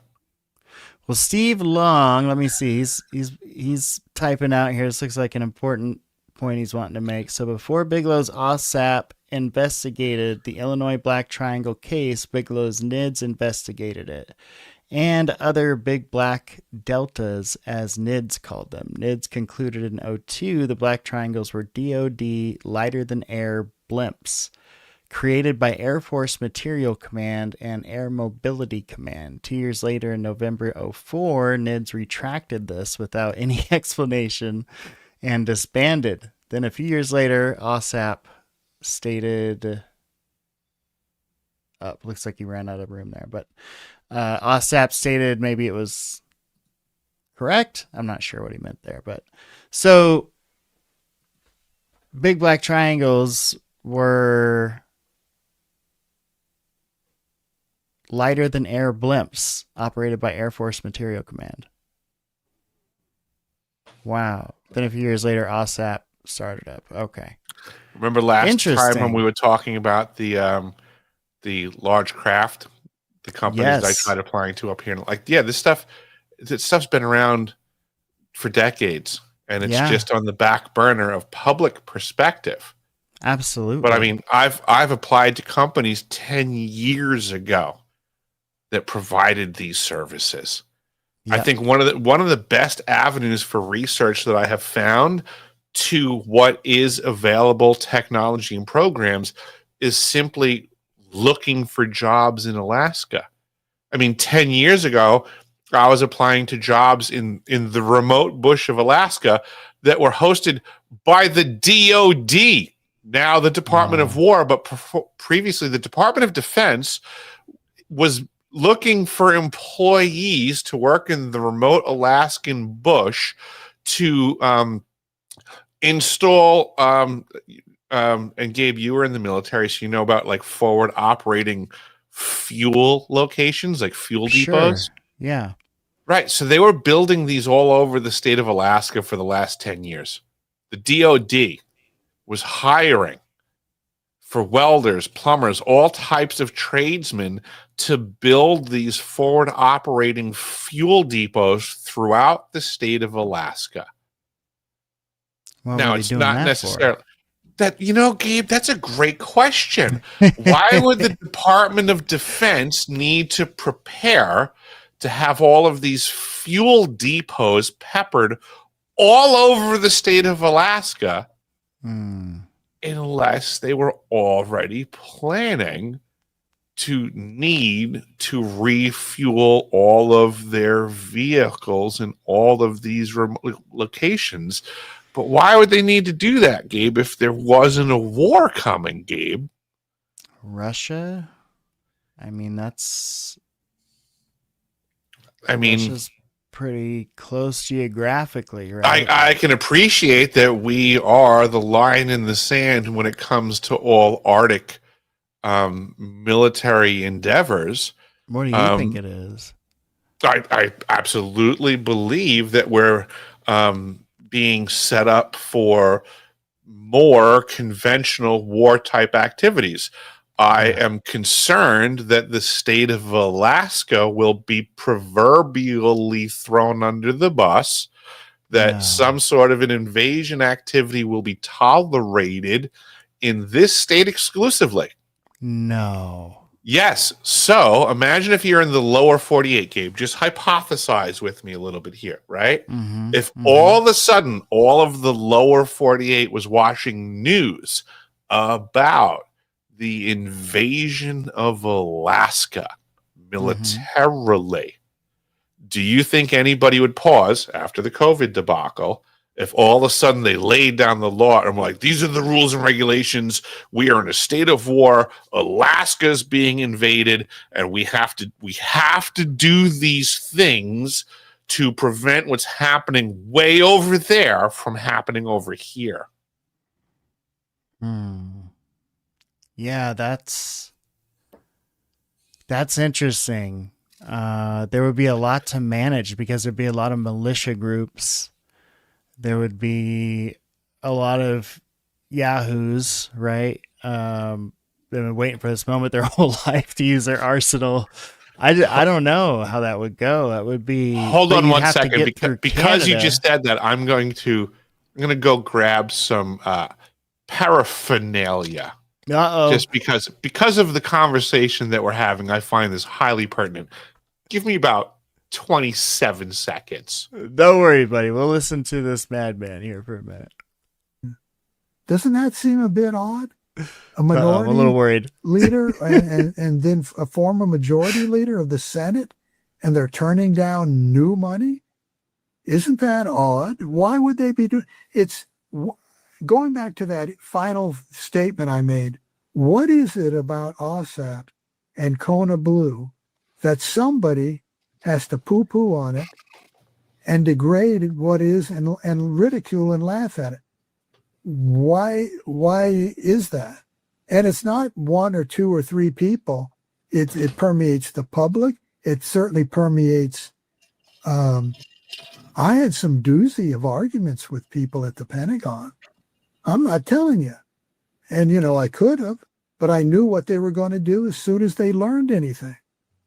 But that's where my statement comes. That was a perfect example back then of people assuming authorities and wanting knowledge they had no need to know and had no business knowing, and they wouldn't accept no for an answer. You make an impassioned argument in the new book about the necessity for not trying to separate UFOs from paranormal. I mean, that's like an Anchorage group. That's correct, sir. Right on. I like it. One of the best ways to exercise your freedoms is to join your local militia, support your local militia, or in lieu of doing either start a local militia. Oh, shit. I don't play games. So the conversations that we're having are very real to me. Anchorage Citizens Militia is mine. You founded it there? That I stepped it up, sir. That's fantastic. Yeah, that's how we'll have to promote that's that. how we the people roll. is that a well-regulated militia being necessary to the security of a free state is the first half of the Second Amendment. People focused all too often on the second half. Yeah. Well, and people get it's one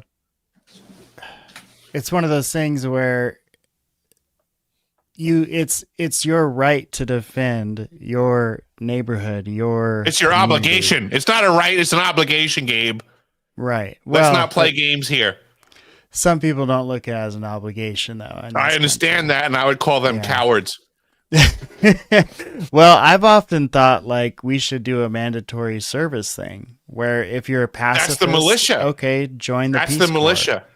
Yeah. That's the militia, your local neighborhood. If you cannot be a responsible citizen for your direct neighborhood, that would be your obligation, right? Literally, Gabe, the block that you reside on. Mm-hmm. You should be integrating with that community, making sure that you have enough food for your family, right? In case of an emergency, how much food is in your household for your family members to survive? How much medical supplies do you have for your family to survive? Those are priorities, right? You have to first and foremost be self-sufficient.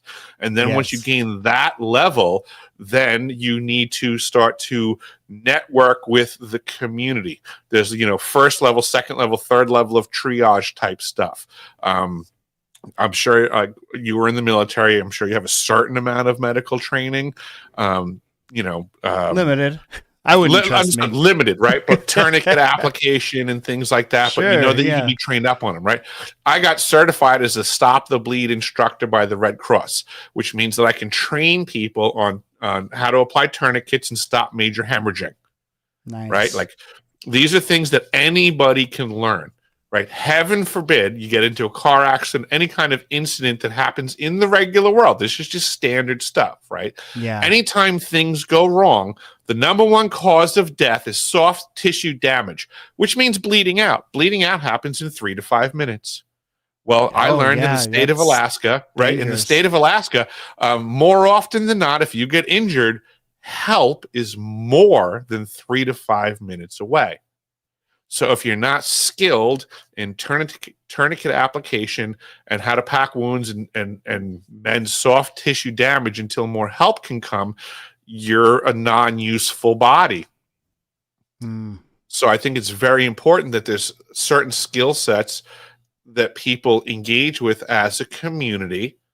And then in addition to that, you should be able to also defend yourselves. So anytime there's an emergency, first and foremost, as I'm sure you probably learned from the military, comms, communications is priority. So every community right off the bat should be able to figure out a way that if things go south, how do we communicate? Because if we can't communicate, we don't even know what we're up against and how to help each other. Yeah. Once you have communications down, it gets down to logistics and resources. Yeah, when there's disasters and stuff like that, communications typically just takes a dive because the network gets kind of overrun. Right, exactly. So if there was an earthquake in your neighborhood, if there was a forest fire, everybody's going to be calling 911. We know these things will get taxed. We know that they technically will not actually function, or they can be shut off by the powers that be. So you don't even actually have control over that. If in an emergency, you want to use your cell phone, but the powers that be are going to say, we've already determined that the system will be too taxed in an emergency situation. So we have massive amounts of access that we will just immediately cut off so that the emergency responders can use it. And a lot of people go, well, that's fantastic because they have to let the emergency responders do their job. Well, that's fantastic until you're trying to find out where your kid's at. Right. Or you have an emergency yourself. Well, you're in the emergency. If there's an earthquake or forest fire, you're in the same emergency, but your access to communications will be totally compromised. Yeah, so for sure. In any real emergency, what are people prepared to do to provide their own communications? to provide their own medical resources, to have water supplies, food supplies, every single thing that you would need on your block in your community. Neighbors helping neighbors. This is what the militia of old was. This is the militia of old that George Washington was the general of, that overcame the obstacles of the tyranny of the crown. General Washington was a militiaman. Mm-hmm. Yeah, he didn't believe in a standing army, right? He thought it should be a militia. The militia was just the people, we the people, and that's what got us freedom. They've managed to tie militias to, racism and terrorism. They've turned it into a pejorative term.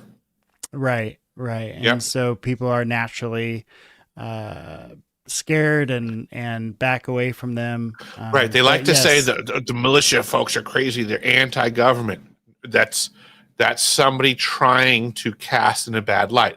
The militia is for the people. That's what it is. It's for the people. It is we the people, for the people, neighbors helping neighbors when things go wrong in the neighborhood. Yep. And a bug out bag and an alternate way to communicate is important to have. You just never know. And when you need it, it's good to have it. It's basically like a loadout kit. I don't know what your rate or rank was in the military, but I'm sure that you guys had you had your uniform of the day, but then you also had like your kit, your gear for whatever you're up to. Were you infantry, rifleman? Yeah. I was communications, so radio. Oh, so you totally understand the value of communications. Oh yeah. I mean, imagine the crew complement that you were working with if you, as the communications guy, failed. Yeah, it wouldn't be You know good. how many people that negatively impacts? Right. Yeah, you gotta be able to talk for sure. Yes. Especially like if shit's going down. Hell yeah. If you're taking enemy fire and they're like, Gabe, get the radio up, and you're like, yeah, sorry, I'm screwing up. They're gonna have a problem with you. Yeah, that's not gonna be good. Oh my gosh. All right, let's get back to these jokers here. Well, how it started. You were interested in Skinwalker Ranch. You had an experience there yourself. And no matter how weird things got for the investigators, these intelligence folks who would go to the ranch, maybe feeling like they could put an end to these mysteries and speculation about werewolves and things like that. But you didn't. I mean, you believe that they are intrinsically linked, and you can't separate one from the other and expect to understand either. Can you elaborate on that a little bit? Why those things are linked? Why we can't just separate? Why they're linked, I'm not sure. But I do know that AAWSAP investigators were instructed to, and when I say investigators, I don't mean people back in the building, I mean in the field, who are still talking listening. to the I'll be public. right back. We're saying, move slowly, because you'll learn a lot more occurred around a UFO sighting than just the sighting. And the MUFON investigators, who may have been through the door first to talk to these people, then followed up by BASS personnel, they knew that they should be asking more about what is termed the paranormal. They knew it, but it's hard to realize that to volunteers in the field who think, I want to discover the propulsion method for the UFO, or I want to find the body lying that they took off without lying in the field. I want that. I don't want to go into the strange in order to but it's not strange. It's not. It's always been there. The connection has always been there. It's always been there. And the thing is if there's someone trying to teach us something, they must be just shaking their heads by now, just saying, man, these guys are stubborn. They just don't get it. So the thing is but what to get? We have to figure that out. But you need money to do some of that. You can't just say, back during the contract, there was a good argument for, I don't want to call it the Department of the Paranormal, but something that got more than a measly $22 million. Let's divert 100 million. Let's divert 150 million. By the way, those were the plans. Senator Reid was going to move up very high. But it expanded the same way. We weren't going to chase flittering UFOs all around the countryside because you saw that I think you're reading between the lines, for example, in Brazil. Brazil had some very successful encounters and discussions, but for the most part, it was like, gee, we're just kind of, I don't want to say wasting our money coming down here, but you notice we didn't go back. The thing is, you send investigators there. They have this hitchhiker experience. It follows them home. They see werewolves and other strange phenomena. It spreads through their families. The fact that these people, like PhD scientists, seasoned intelligence officials who go to the ranch and have these experiences, see werewolves, dino beavers, Bigfoot type thing, that can't be comfortable for them to admit what they saw because it sounds so crazy. And it's so easy for critics of AAWSAP to say exactly what people like at AARO have said. Oh, it's a ghost hunt. It's werewolves. It's goofy. Ha, ha, ha. It's easy to say it isn't. What leads, right? You follow the evidence. Yes, you got to have nerves of steel. And I can tell you, not everything has come out. Not everything at all. Because some people's real names have been discovered, a number of them. And we only put things in, not that were super wild, but would have probably had people trying to track them down. We did have at least one group try to track, oh my gosh, you've changed the names and the locations. We want to re-interview these people. Well, they don't want to be re-interviewed unless they search you out. And we were very sensitive to that. Also, there were some pretty straightforward, I think, threats of lawsuits that DOPSR warned us about. Try to mask their identity.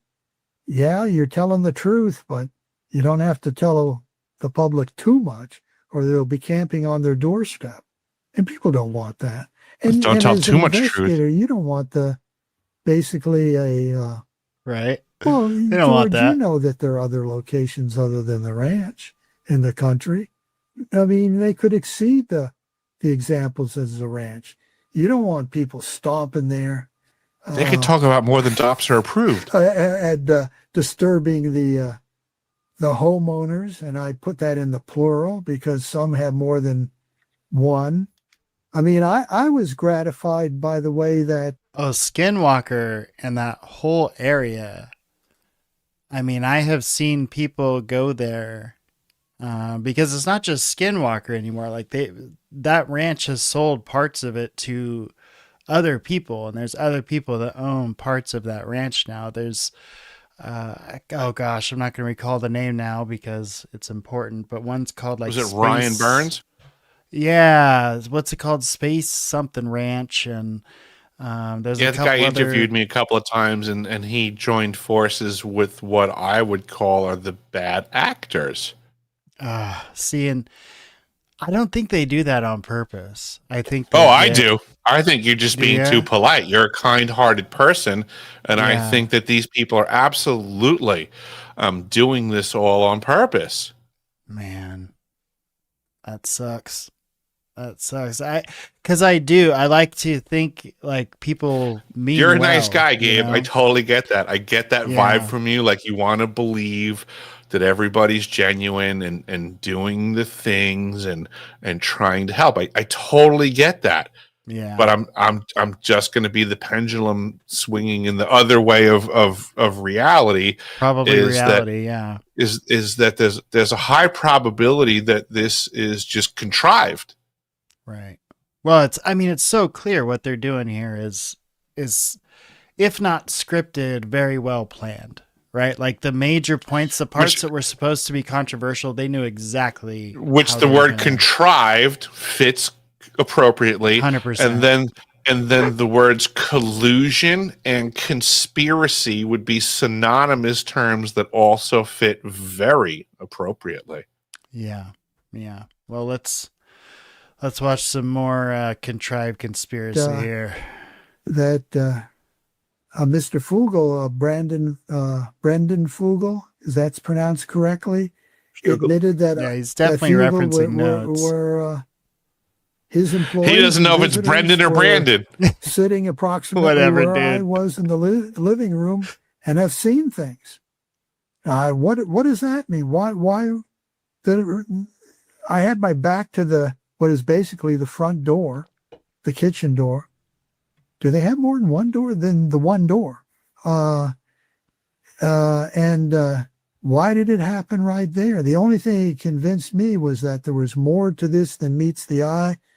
Better talk to Senator Reid about this. We need some money to at least investigate the military aspects of this. And why you stepped away, he did actually admit that the $22 million was pretty much a nothing burger. Oh yeah, I was listening as well, and okay, that's what we discussed last week. Yep. Also, is that $22 million in the grand scheme of this is nothing. It's a joke to them. Yeah, it's just enough to make a small little blip to make some propaganda. Yep, it's certainly not doing any brass tacks research, right? Or applying any real tools, materials, and resources to tackle any problem. It was a paperwork pushing propaganda machine from day one. Right. It was so the press could say Pentagon is funding UFO research. Oh, Steve's got it. Blind Frog Ranch butts up against Skinwalker Ranch. Yep, you got it. And that's the one where I know. Thank you, Steve. Yeah, thank you. I know I've had conversation with folks that have had experiences there. And it's, they say it's just as strange areas, just as much strange activity goes on there as does the ranch. I mean, it's right next door. So, all right, here we go. Portholes being deployed on American soil, that would be of concern. So, however, there is a fake story out there. The one about the fight between Bigelow guards and aliens with lasers. Now that and the guards won. Fully automatic weapon might dissuade even someone with a laser. So, but that was a fake story. But did it get traction? Singular. A. Yeah. The fake stories often get traction. So, hey, just right off the cuff here. Hold on a second. Jeremy Corbell just said the fake stories often get traction. You were read into and involved in a legacy UAP program before AAWSAP. Do you deny that? I can't speak to that. Wait, so I'm sorry. Can you please rewind that, Gabe? That was very important. A Q clearance. I can't speak to that. A little further, bro. Concerns. The only thing that convinced me was that there was more to this than meets the eye. Better talk to Senator Reid about this. We need some money to at least investigate the military aspects of this. Right. If aircraft coming out of portholes being deployed on American soil, that would be of concern. So, however, there is a fake story out there. The one about the fight between Bigelow guards and aliens with lasers. Now that and the guards won. Fully automatic weapon might dissuade even someone with a laser. So, but that was a fake story. But did it get traction? Now, is he referring to the underground base shootout story where the guy lost his finger or something? I'm not sure which story specifically he's referring to, but he is at the very least referring to, this is what I was joking before, a story, singular, as if it's the only one, right? So he's now directly saying that there was propaganda released, a fake story, which is what we were discussing last week and in this conversation earlier, is that they're subsidizing the news, they're releasing propaganda. It is disingenuous, it's a lie, however you want to put this stuff, whatever blows your hair back, it's a shit sandwich. Okay. Oh yeah. So yeah. So this, up until this point, it's clarifying there's a shit sandwich, but this conversation gets worse really fast. Yeah, talking about legacy.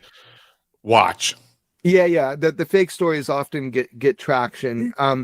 So hey, just right off the cuff here, through some investigative journalism over the years, I came to understand that you were read into and involved in a legacy UAP program before AAWSAP. Do you deny that? I can't speak to that. The only other clearance I had was I'm sorry. What was that, Gabe? clearance at Yeah, you could deny it if it wasn't true, but saying Right, I he's not can't denying. speak He's to saying I that- can't speak to that, which is technically an admittance of the association. Involvement, right? He could have very easily said, no, that's not true, if it were not true. But instead, because of proper word selection, he said, I cannot speak to that. So back to this whole AAWSAP being a propaganda machine. And what this gentleman just said is that he was part of a program prior to AAWSAP, whatever you want to call it. I would say that this goes back again to prove what I've said previously, is that the AAWSAP program and the minimal amount of monies invested at $22 million was just simply a propaganda leg of other programs that we're not allowed to know about. And this bullshit $22 million investment in AAWSAP and what everything in these three dudes are saying right now is disinformation to lead us away from the programs that they are not willing to discuss, which are not approved by DOPSR, which are not discussed in the assembled book. What we are watching is a circus. This is all total bullshit. Yeah, it's amazing that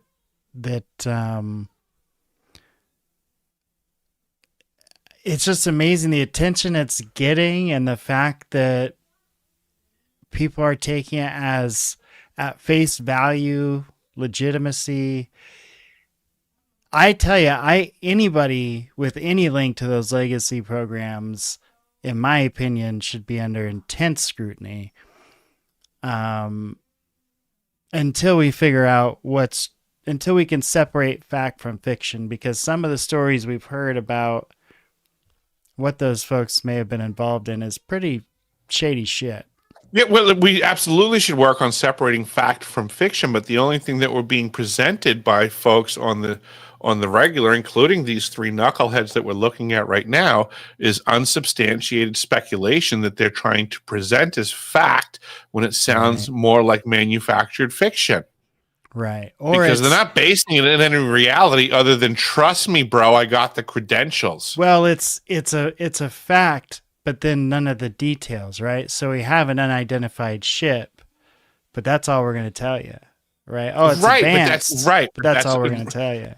Right, but they're speculating that it's something off-world, when in reality, due to word selection, the probability of it just being something man-made from this planet that we can't identify the source of it specifically to which nation state of manufacture leaves it in the category of unidentified, right? And flying object. What's right? amazing is there's preferred ambiguity terms that are being applied, lest we are less ambiguous and say things like, oh, well, it turns out there's a foreign nation state that has a level of advanced technology that's 1,000 years beyond ours.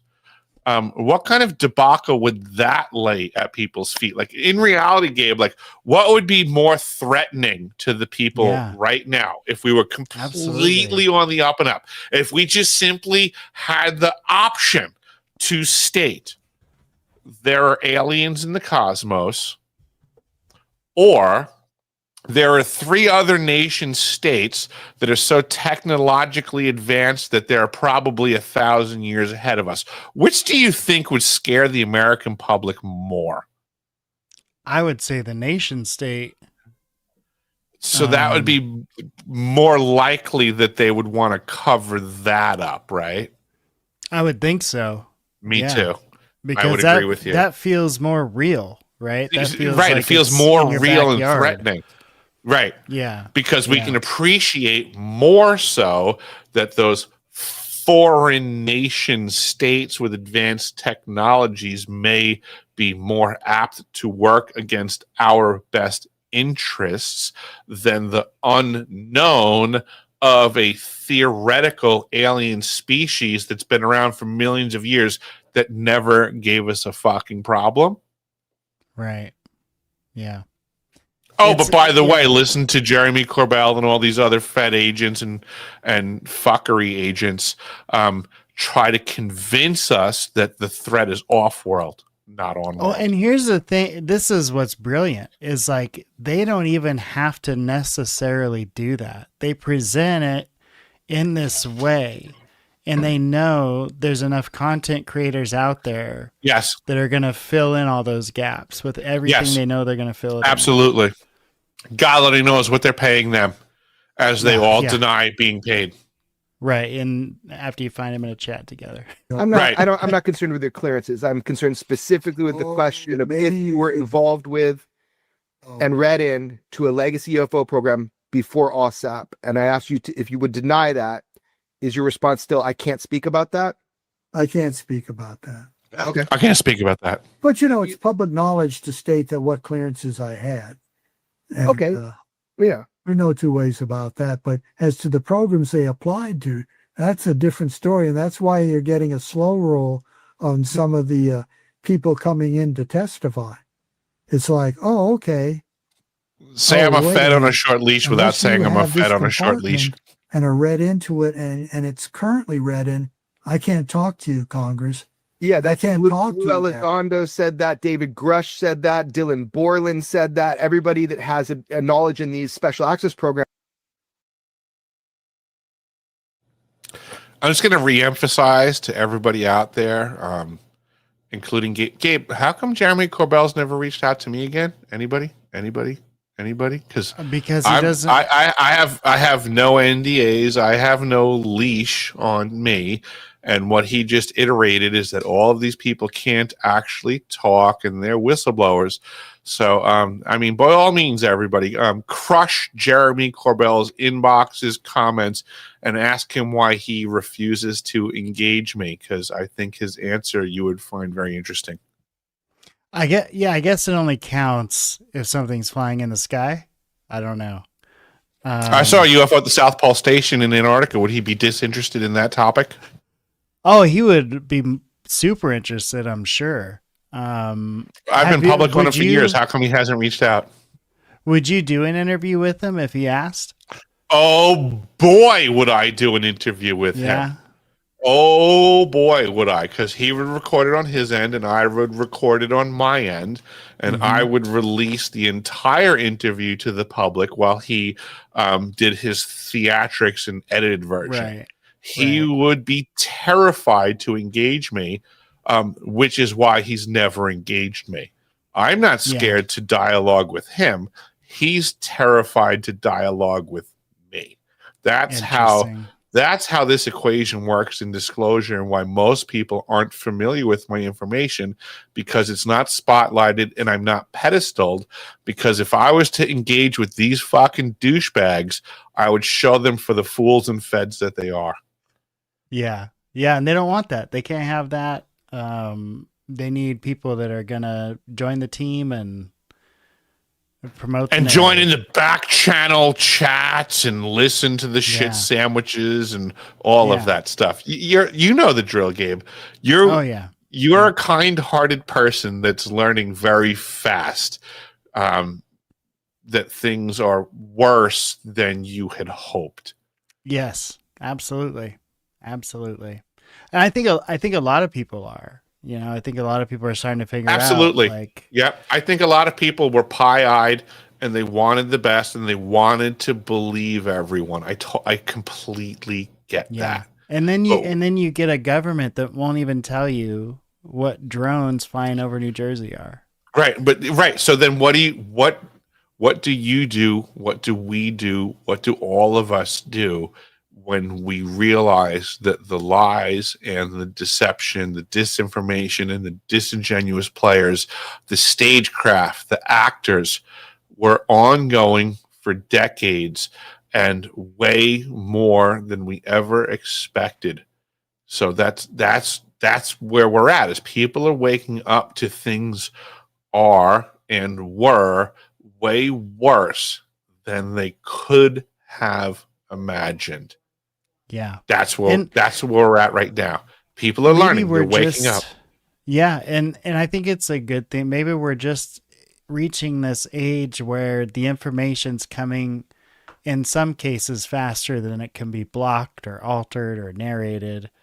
And so we're seeing bits and pieces of the truth kind of come through and seep through, and people are turning away from the mainstream, messaging and that kind of stuff. So I think the safer position for people to operate from now is, I have been bamboozled, and things are and have been worse than I could have possibly imagined.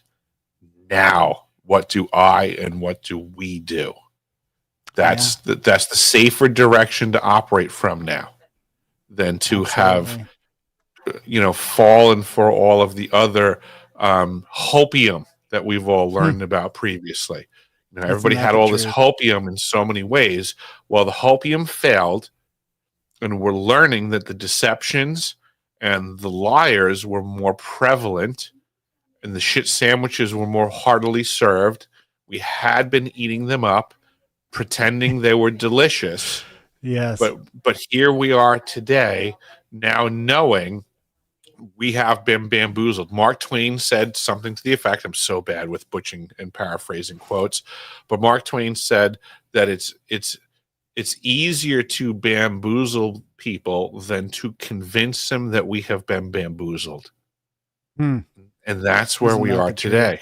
It's absolutely the truth. He was such an astute mind. So we have to respect that we have been bamboozled. As much as that sucks, we don't want to admit it. We've been bamboozled on so many levels for so long. Oh, it's a hard, jagged little pill to swallow. Thanks, Alanis Morissette. So keep that in mind, folks, as we're progressing through this. Congress needs to be. This is a planned out, thought out thing that these guys got together and decided to do. And they all have their own reasons, their own motivations. And I don't think any of them are to get the public to the truth, to be honest.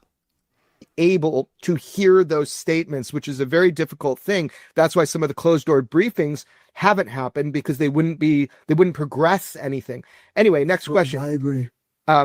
Has there, to your knowledge, been any contact at a government level with any non-human intelligence beings? Yes or no? I can't make a statement on that. Do you know? I can't make a statement on that either. Oh, that's a rough this one. is such bullshit. This is such bullshit. Jim, you had said earlier. What's the point of asking people questions that they can't answer? That was because put out, you leave it hang out there. DOD, right? Yeah, it's totally leading the witness. You also have said there about the leaks of some of the AAWSAP documents, that there were attempts to track them down and get them back. Can you elaborate on either of those? Did DOD follow up and remove the false information? And What was DIA the one that went after the leaked or publicly illegally released? Well, I don't know that they ever went after things. It's, there's also the philosophy that if something leaks, don't bring attention to it. And that's why I said there was a concern that there was something in the 500-page document, roughly 500-page, that called the 10-month report. But we just pulled them back from everyone who we thought had a copy. We didn't realize people were passing them around. And the other thing was, what was your second question? About the false documents that have been entered onto the record, DOD. Did they take action, remove them? My opinion, no, they haven't. No, they haven't at all. Now, again, it may be don't rock the boat and draw attention to things, but it wasn't classified information as far as I was concerned. It was just flat out false information that had been put into well, you don't put it put on into electronic form. Yeah, you said that last time. You said every special access program has a counterintelligence officer. That's their job. You have that person either assigned to you or you bring him in, and there's a source of forged documents, because we were talking about that. Well, I'll just tell you, George and I have had pushed on us numerous times these yet to be released, quote unquote, Zodiac documents, an alleged program in the back channels that is an alleged legacy program, which George and I never bought. When we see this information pushed on us, we're not buying it. Is that a UFO legacy program that's been claimed? Or is that disinformation? I couldn't comment on that. Right. But is there disinformation out there? Plenty. Right. Plenty. I think copy that. Disinformation. Copy that. There was something on George's I was going to say about, on the stuff where I mentioned with DOD, even with DIA, I'm going to have to say that I think it was deliberate false information put in there. Deliberate. Pause this, please. Again, I how many times can we hear these disinformationists talk about there being disinformation seeded into the community? Holy cow, Gabe. I mean, seriously. Yeah. I mean, well, they're if you don't literally trust the community. They're saying exactly what I'm saying, is that there's disinformation. I'm coming from an angle of experience. I've spoken in skiffs. This has been my experience, is that there's feds involved that are disseminating false information. And now we're hearing a fed and a Joe Rogan podcaster, experiencer, homeless person that slept on John Lear's couch. I mean, this is the pot calling the kettle black when they're both the pot and the kettle. I mean, what the fuck's going on right now? This is total ridiculousness. To me, it feels like they're positioning themselves for being the UFO guys for the next. The only true years. thing that they're saying is that we know that there's bullshit being sown in the disclosure community. And they know that because unadmittedly, they're the ones doing it. That's the only truth. In it. Right. They are it. That's the only thing that I'm hearing right now, is that they're wholly cognizant of crap being spewed within the community because they're the ones spewing the crap. So I will agree with them in that truth that they're speaking. They are correct. When they talk about disinformation being sown into the disclosure community, that part is true because they're the ones doing it. Yeah, absolutely. That's a part of it. They are it.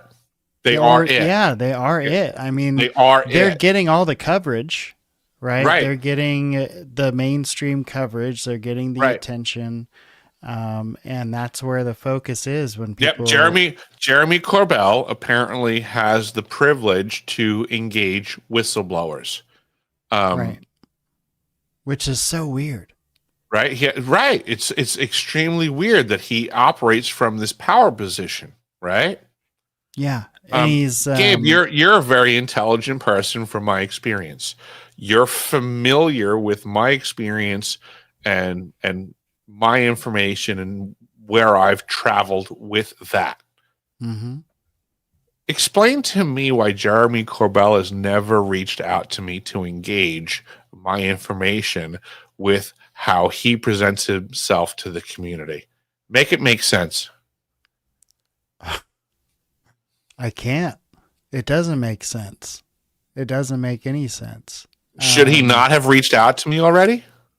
Oh, absolutely. I mean, I'm pretty accessible. You reached out to me and I responded, and you interviewed me.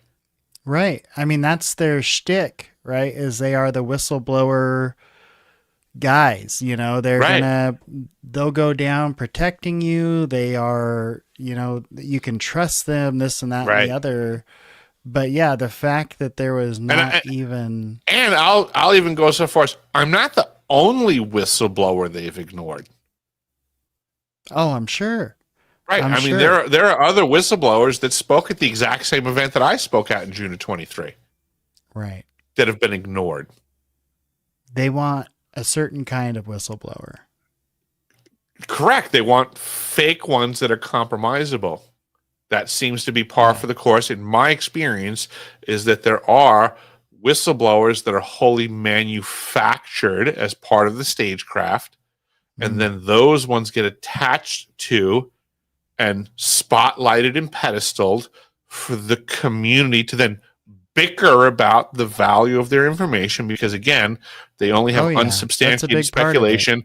Right. They don't have actionable intelligence. It seems that the whistleblowers that have actionable intelligence are the ones that are chosen to be wholly ignored. It's the weirdest fucking thing. It's interesting how that works, right? Right. All right, let's go back to this. The public's your listeners are going to have to weigh in on that, because I don't want them to burden on you, because I'll have probably 1,000 opinions. But why? What was the purpose when other things counterdicted? Is it simply confusion for the sake of confusion? That is a counter-intel technique.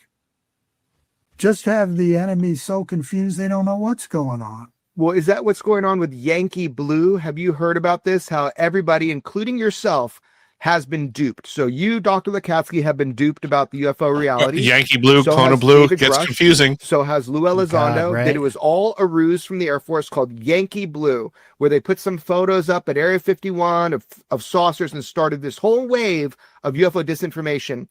Do you have any knowledge of that being a disinformation campaign, obviously perpetrated on the No, I do not. But I remember I remember what was a humorous incident on done as a joke, and it clearly came across as it on April Fool's Day.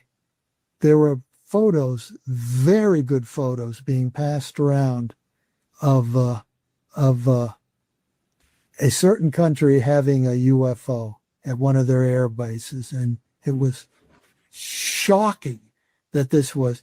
But it was April Fool's. People finally realized, wait a minute, today's April 1st. Yeah, you're going to be taken out of context there. Let's back up. You're talking about something that's obviously fake. It was on April Fool's. What I'm talking about is very serious. More obviously fake stuff, Gabe. Identified as right. Now, why in the middle of this interview that's supposed to be about serious events, why are you bringing up what you knew was a fake event on April Fool's Day? Jeremy, let me tell you about the April Fool's UFO fake information event right now. Right. So people can clip that and say, look what Lacatski said about this UFO and leave out the fact that it was an April Fool's joke.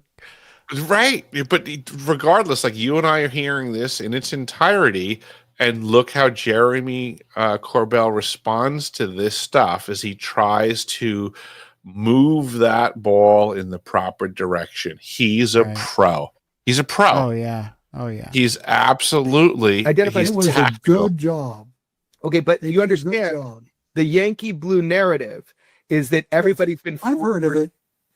everybody's been fooled for decades with this, and that's the source of all of this UFO nonsense.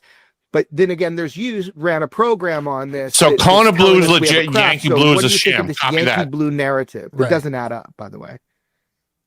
I don't think they're claiming an extent of a program. I wouldn't say that they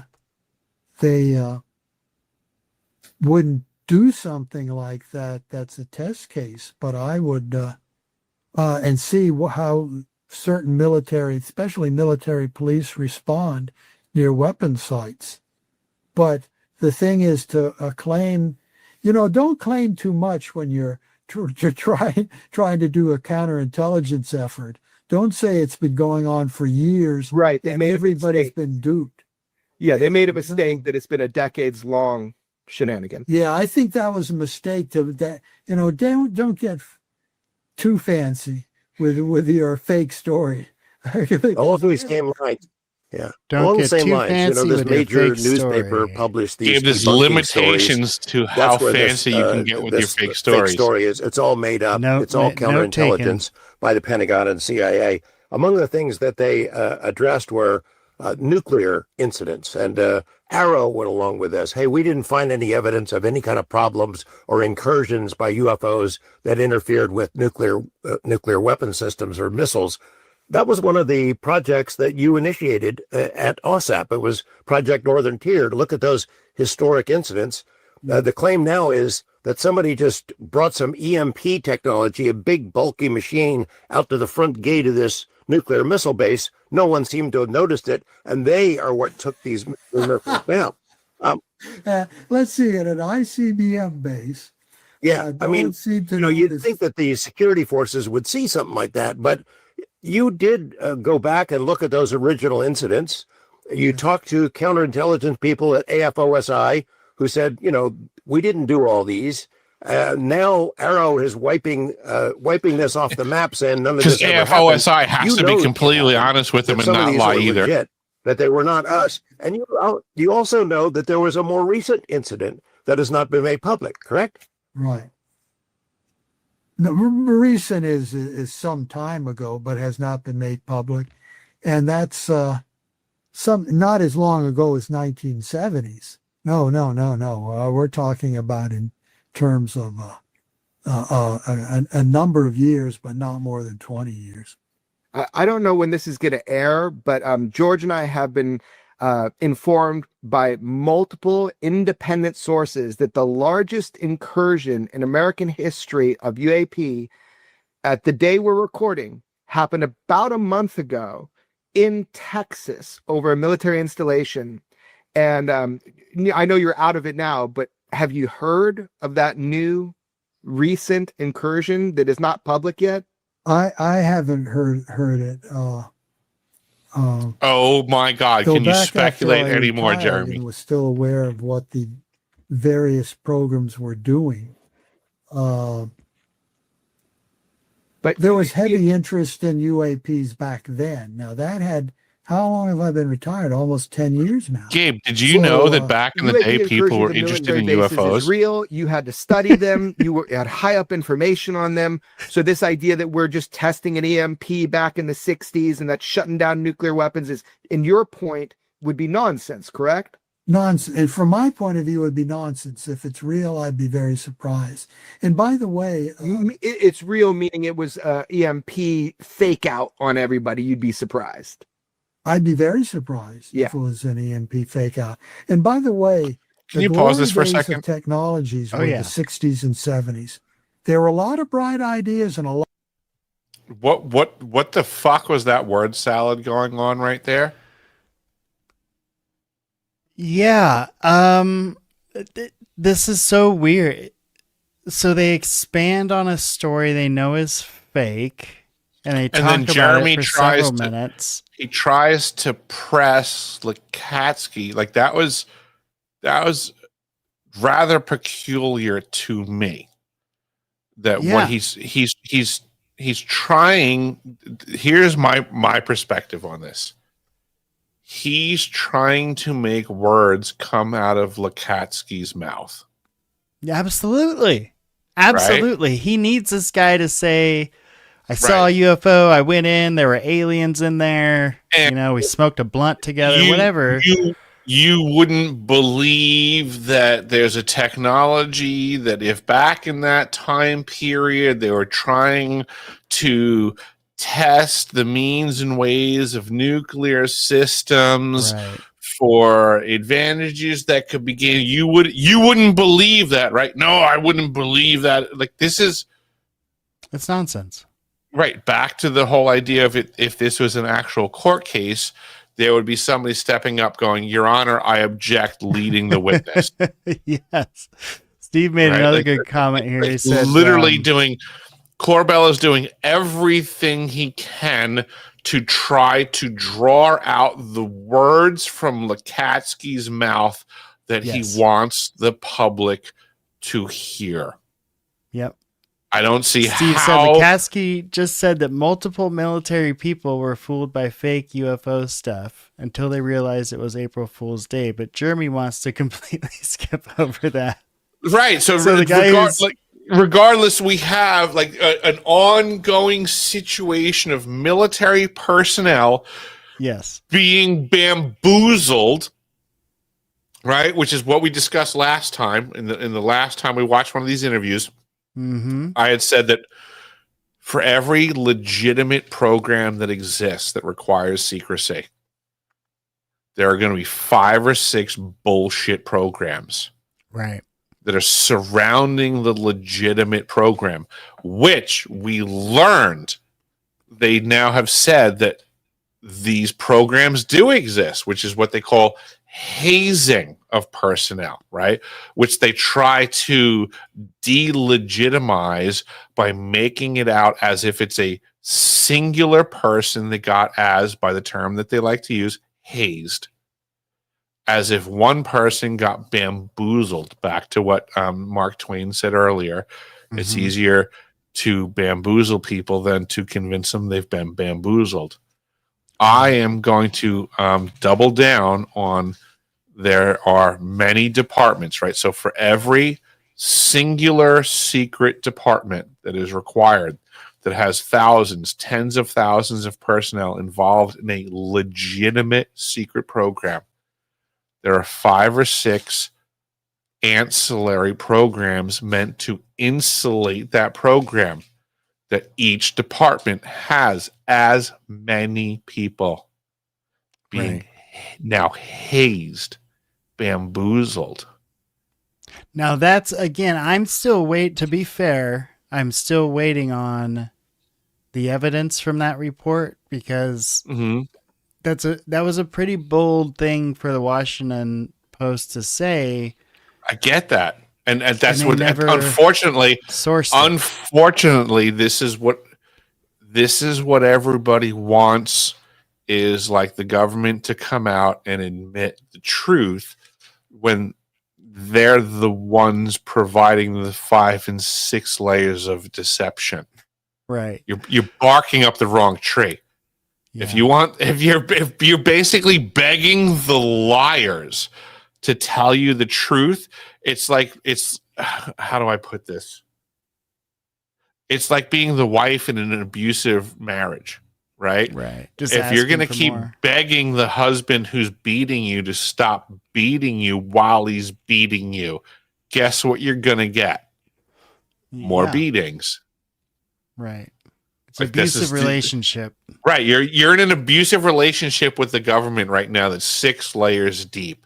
And you're trying to beg them for the truth when they've invested trillions of dollars in lying to you.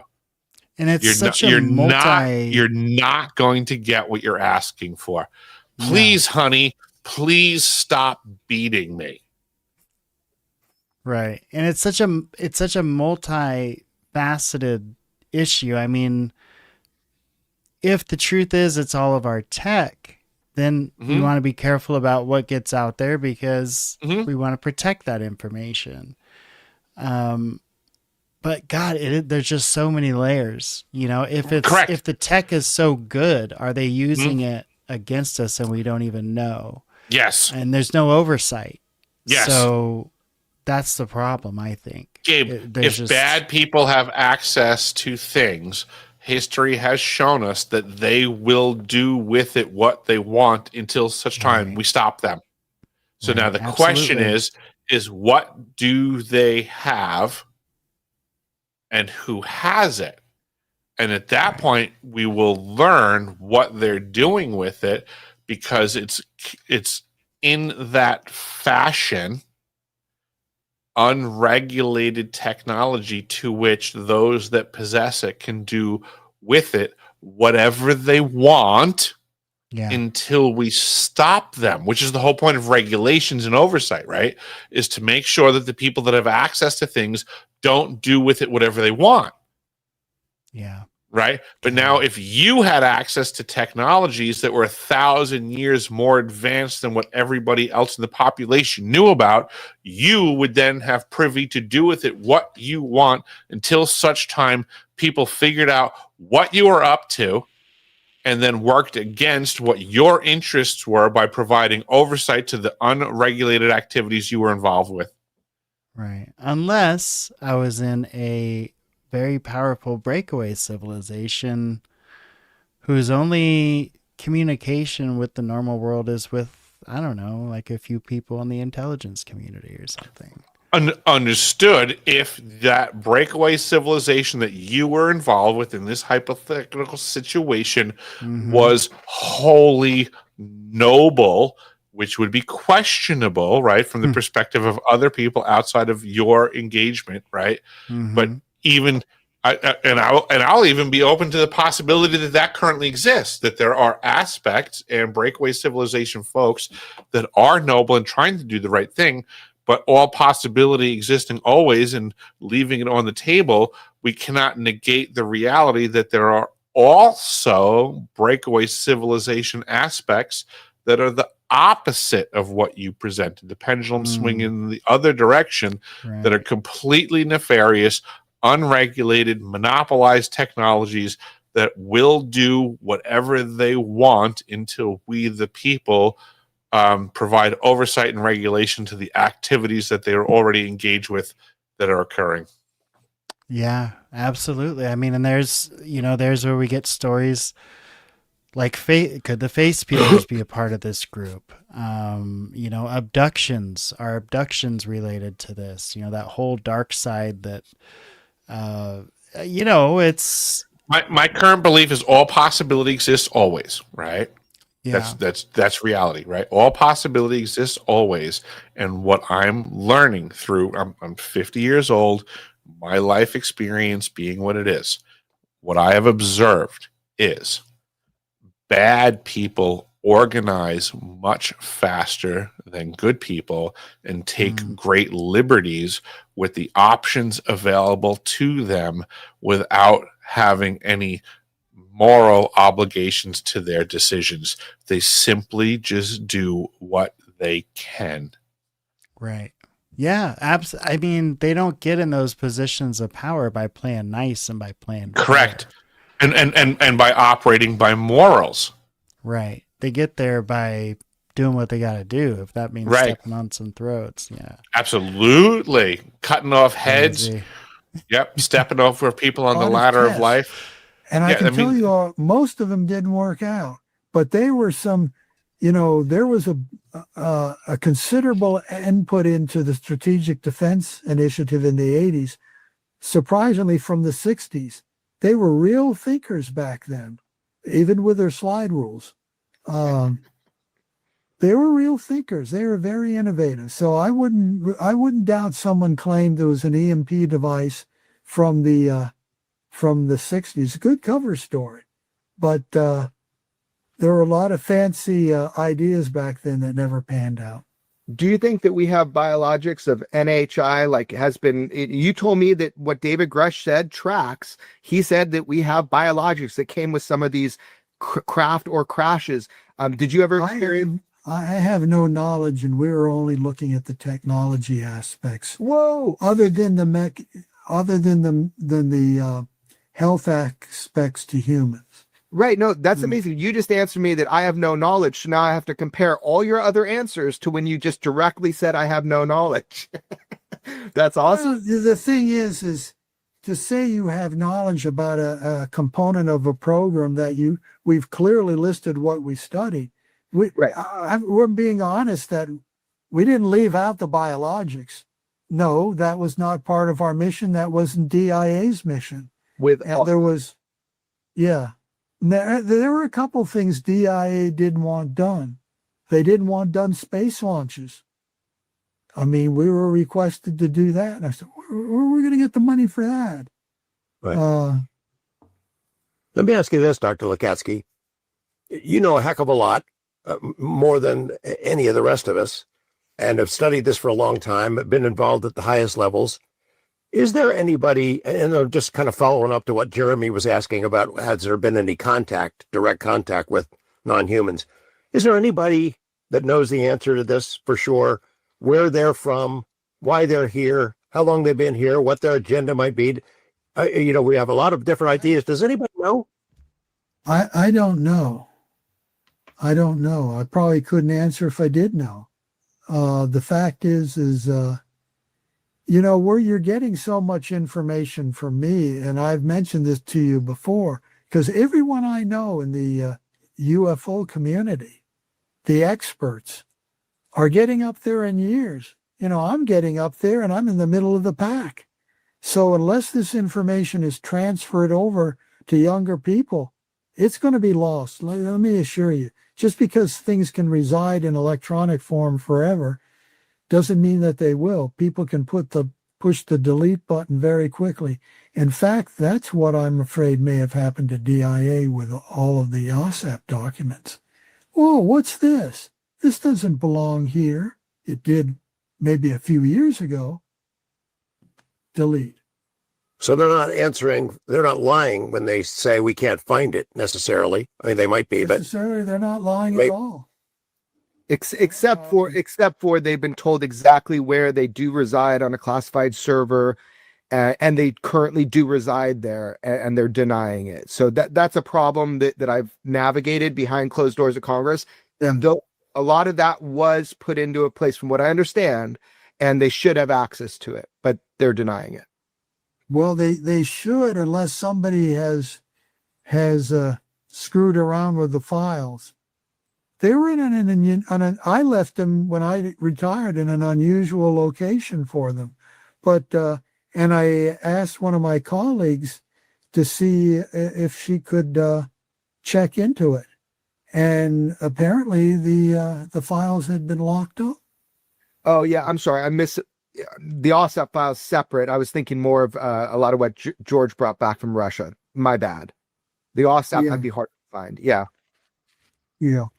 Well, that was part of the records, our translation of them. That was electronically stored. I mean, say stored, I used to push shopping carts of paper down to be scanned in. I was one of their best customers with AAWSAP. AARO has done an admirable job of discrediting all kinds of UFO cases, famous incidents. They seem to take their cues from some of the more outspoken debunkers on social media platforms. They'll put out some theory, and then a couple of years later, it's, oh yeah, that's exactly what happened. Yes, I know. I've seen the same thing. The one thing they're having trouble with, though, for sure, is Tic Tac. We're coming up on the 21st anniversary of that Tic Tac incident, the very first case that AAWSAP investigated. They haven't been able to wipe that one off the map yet, but there's a lot of implications that, oh yeah, that was secret technology that we've been testing, and it's still secret. It's going to be a grand day when we finally unleash that stuff, uncork it, and use it. But here we are 21 years later. If it's our technology, it's not our technology, is it? No, it's not. I mean, I don't know that officially, but there are other things that were not discussed in the full descriptions that occurred that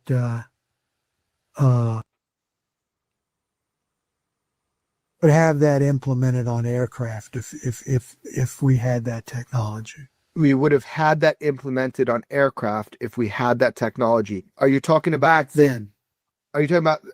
Someone said you talked about something like orbs associated with the Tic Tac event. Oh no! I'm talking about electronic warfare. Right. with sensor systems to detect them. Yes. Yeah, the ability to jam, actively jam certain platforms, that kind of thing is what you're talking about. Yeah, they just weren't available back then. So the Tic Tac is not Lockheed Martin. Definitively, the Tic Tac is not Lockheed Martin technology from 2004. Like Not that I'm aware of. yeah, not that anybody's aware of. As a rocket scientist, can I ask you something?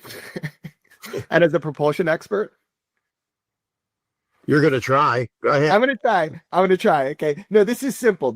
You can answer this. This is I'm just curious what you think of the 3I Atlas debate that's going around, and everybody, well, not everybody, one particular Harvard scientist named Avi Loeb is talking about how, and I like his open-mindedness. I do, that it might have unnatural characteristics, Can you more pause this for a second? tending towards intentional propulsion from an extraterrestrial, visitation. When you look at the 3I Atlas, So they're focusing on airplane platforms as being the highest level of technology in this conversation. Mm-hmm. If we were to look at human technologies that we know currently exist, if we were to talk about off-world capacities, Mm-hmm. airplanes and flying objects that we're familiar with would have no capacity to operate off-world in the idea of, let's just say, different pressures. So if you wanted to take a platform and move it off-world, where pressures and temperatures are variable, Mm-hmm. there is a technology that's man-made that has that capacity contemporarily. Do you know what it is, Gabe? I do not. Submarines. Oh yes, yeah, submarines. Right? Right. So And when this you gets start, into like, so when you 'cause start they're going, tight. they're airtight. They can Mhm. deal with differences in temperature and pressure and flows. The greatest technological advancement that we as mankind have created are submarines. Hmm. Right? If you were to go to another planet and you wanted, obviously, Gabe, there are different pressures to consider on other planets. And an airframe is designed to function in the non-changing atmosphere of this planet. It is not the testament to what man has accomplished technologically. Submarines are. When I was in the submarine service, one of the things that they harped upon, which was just stated as a matter of fact constantly, was that, so I was familiar with the Los Angeles class submarines, and my understanding was that they were the greatest testament to man's advancement technologically that most men will know nothing about. And all of the conversations that we're seeing in the UFO world, If maybe that is the tech that they're talking about. We always think space and we always think air, but yeah, it could totally be underwater.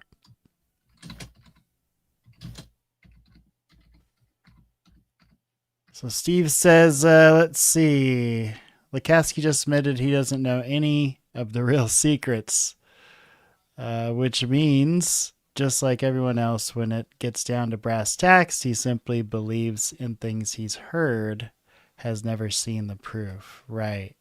And what he's willing to say he did see, he doesn't expand on it at all, and he blames classification. But why would they let him say you can say you breached the hull of a UFO, but you can't say anything about it, expand on it at all?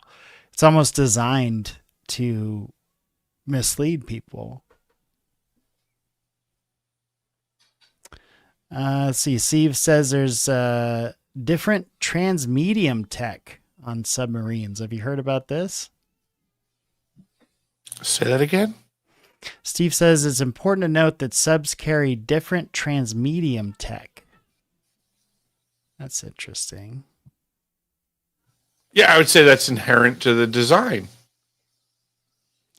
Oh, interesting. So the sub, the Louisville, has long been suspected of being seen and involved in the Nimitz event.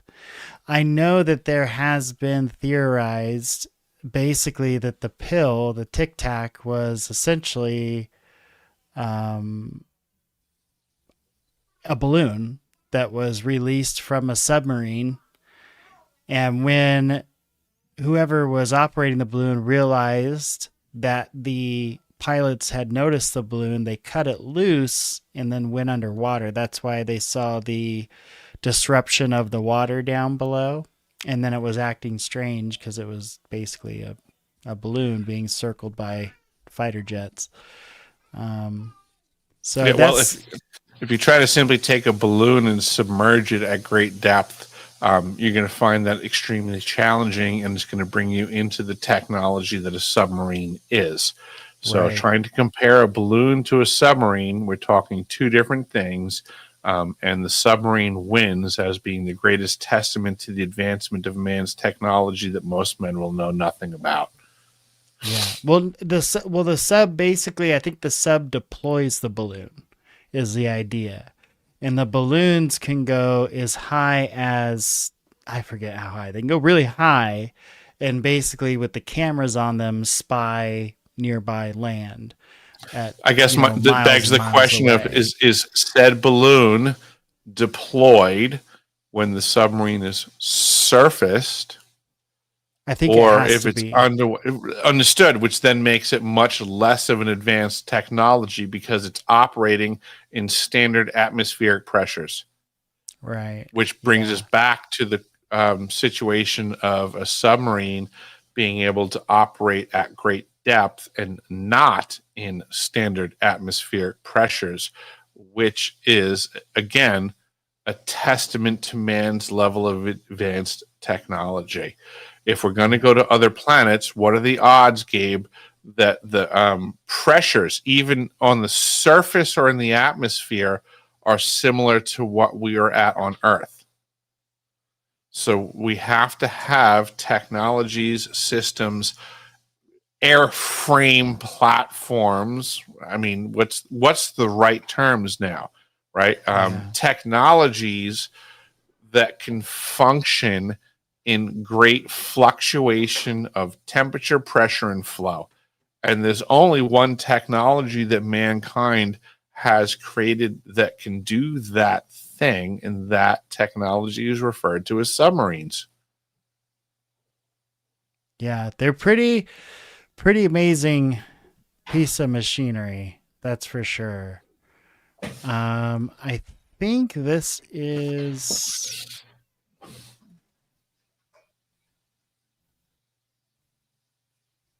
Okay, yeah, I'm pretty sure this is an example of how it works. So like here would be the cabin. They would deploy this high altitude balloon, I guess using a parachute.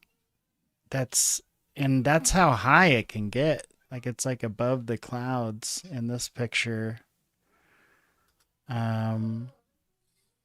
I'm not sure what that's an image of. I think that's an image of the actual hardware, but here's a look at, I guess, a breakdown of the hardware. And then here's all the different kinds of systems for underwater drones and navigation. It's pretty crazy, all the different systems there are. This is pretty interesting, and all of these technologies are things that apparently have the ability to work in the environment like aforementioned submarines. Yeah. So I will suggest to the general audience that what we're looking at here is more high level advanced technology than what we would consider standard airframes that operate in the regular atmosphere.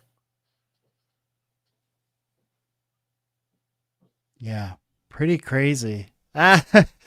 Eversource says the Nimitz was a balloon, the Nazca mummies are paper mache, and the Earth is flat. I'll agree with everything except the Earth is flat. Yeah, you lost me at the Earth is flat. Yep. But I know the mummies, from what I That's understand, that whole 80-20. The the little mummies are definitely fake, like the little baby ones, but some people the larger ones. I don't know. I frankly don't know enough about it, and I just haven't wasted the brain cells on it yet. Okay, getting back to Lacatski. Here we go. Atlas narrative that's being put out into the media. And as a rocket scientist and propulsion expert, do you think that is a natural comet, or that's maybe irregular by orientation to the sun or by materials, or do you think that is possibly some mothership coming to Earth? Just curious. My opinion is people are going to criticize me either way, but I think it's doubtful. It's almost like something we would do, Star Trek-y like, pre-Star Trek, something pre-Enterprise. It's just like, really, you're going to coast the universe in a big rock? But one of a competing theory these days, it's popping up everywhere, is that the moon is a satellite, not a natural satellite, but a satellite. Crazy ideas, like you said earlier, they spread so fast. Everything just spreads fast.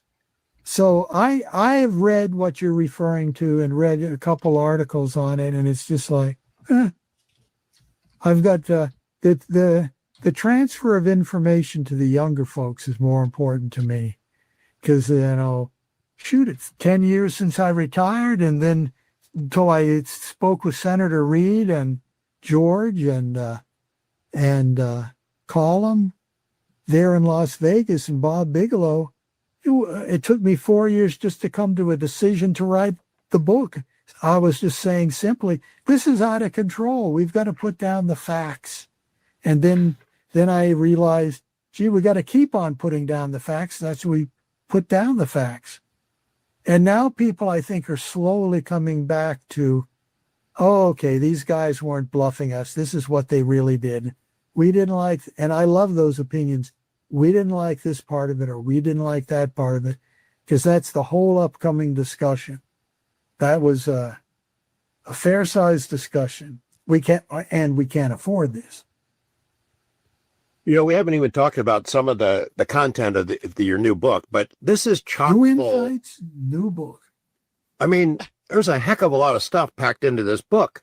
UFO cases that really have not been discussed in the public, that you guys ran to ground. I mean, you really did a number and went back to the original information and witnesses and put this together. Yes.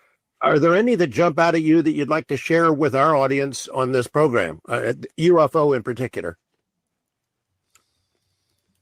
There are 3 cases where there was close-up observation. There was the one in Kansas where the teenagers and a police officer both. Okay, so now they're rehashing old cases, talking about his new book. So I think we've covered the revelations, quote unquote revelations. The big thing, obviously, Kona Blue was an active, privately funded program. AARO is a disinformation operation. Hell yeah. He breached the hull of a UFO.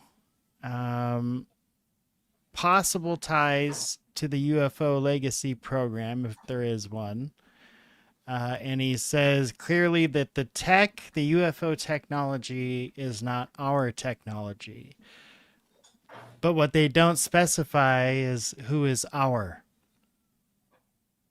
So Right, because our they the refuse to States- clarify. Right, or as our human beings. They did Right. not expand on that, and I think that was on purpose. Absolutely, because they in the War of the Nation States, Mm-hmm. which is in so many ways its own stagecraft, what they cannot yield to, if it exists, is that other nation states possess technology that exceed ours.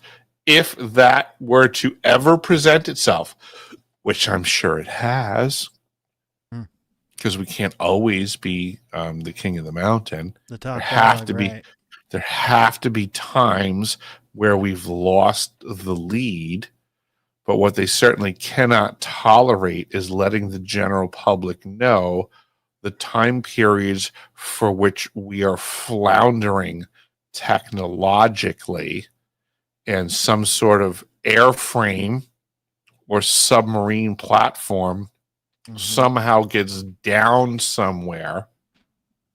They're certainly not going to then scream from the mountaintops, hey, guess what we just figured out?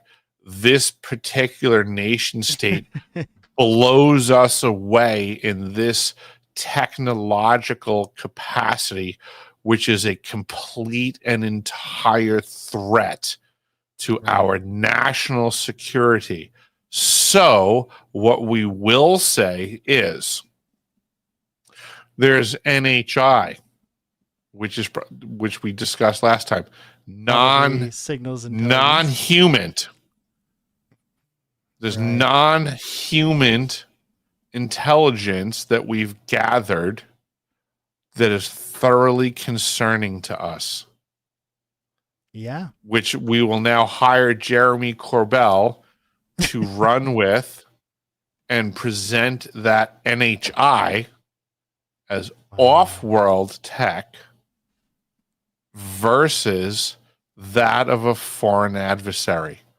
Because one is obviously more threatening to the general population than the other. Right. We, the people of our nation, can appreciate the terror if other nation states possess technology that far surpasses ours.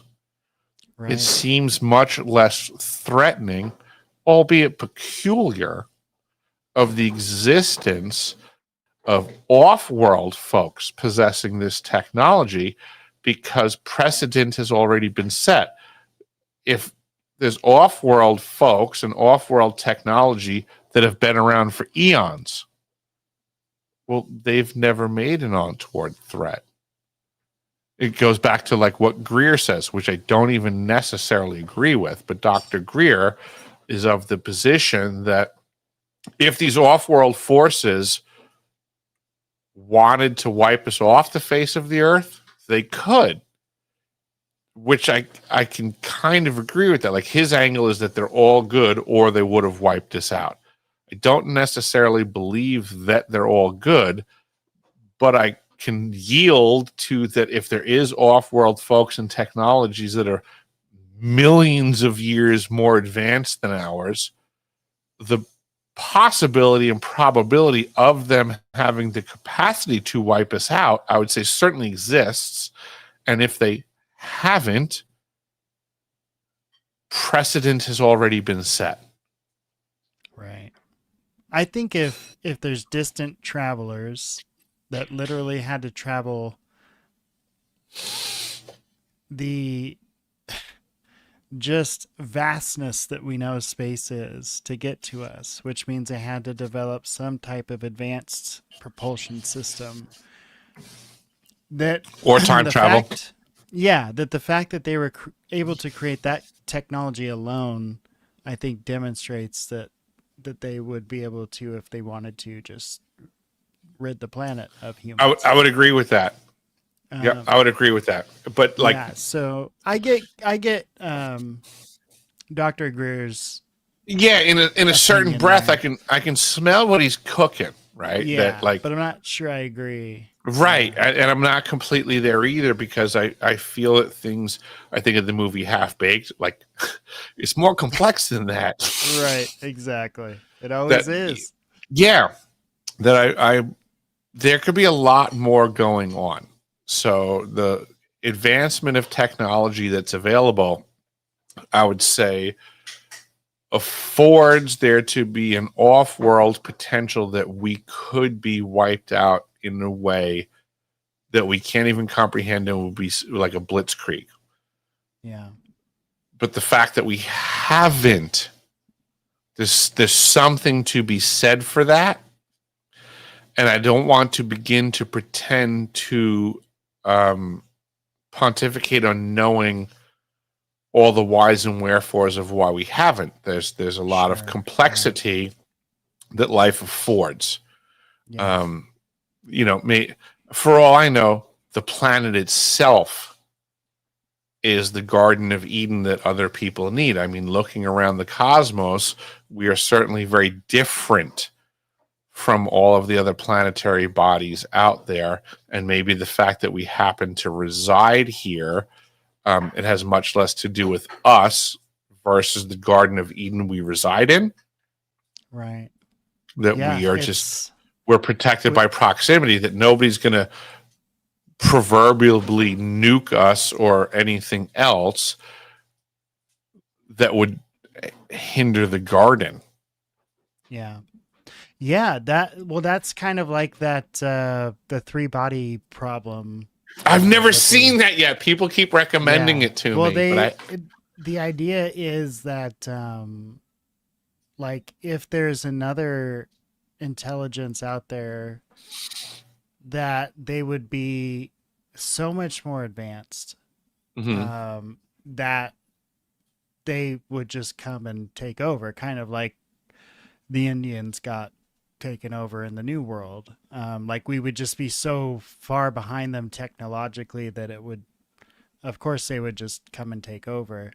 And so kind of the theory in that book, I think it's called like the Dark Forest premise or something, where it's the cosmos are so big, the safest thing for us to do is to stay tucked away in this tiny little dark forest and not make noise, because if anybody were to find us, it would most likely be a predator, and we would end up and again, I can smell what you're cooking, but I'm going to go back to the half-baked hypothesis.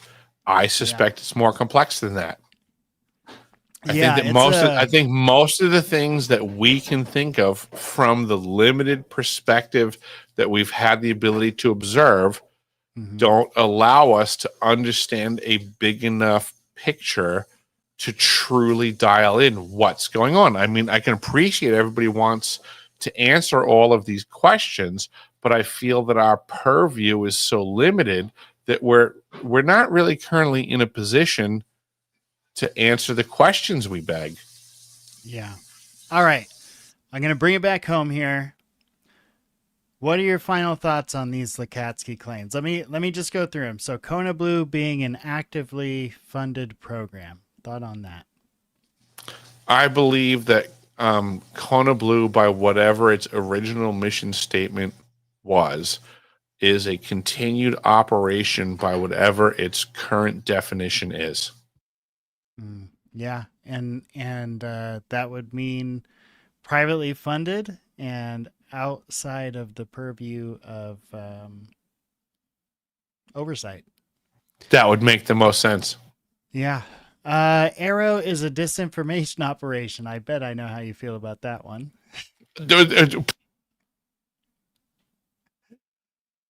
Oh, you muted yourself again. Oh, I think there's a delay. Yeah, you muted. Muted in StreamYard.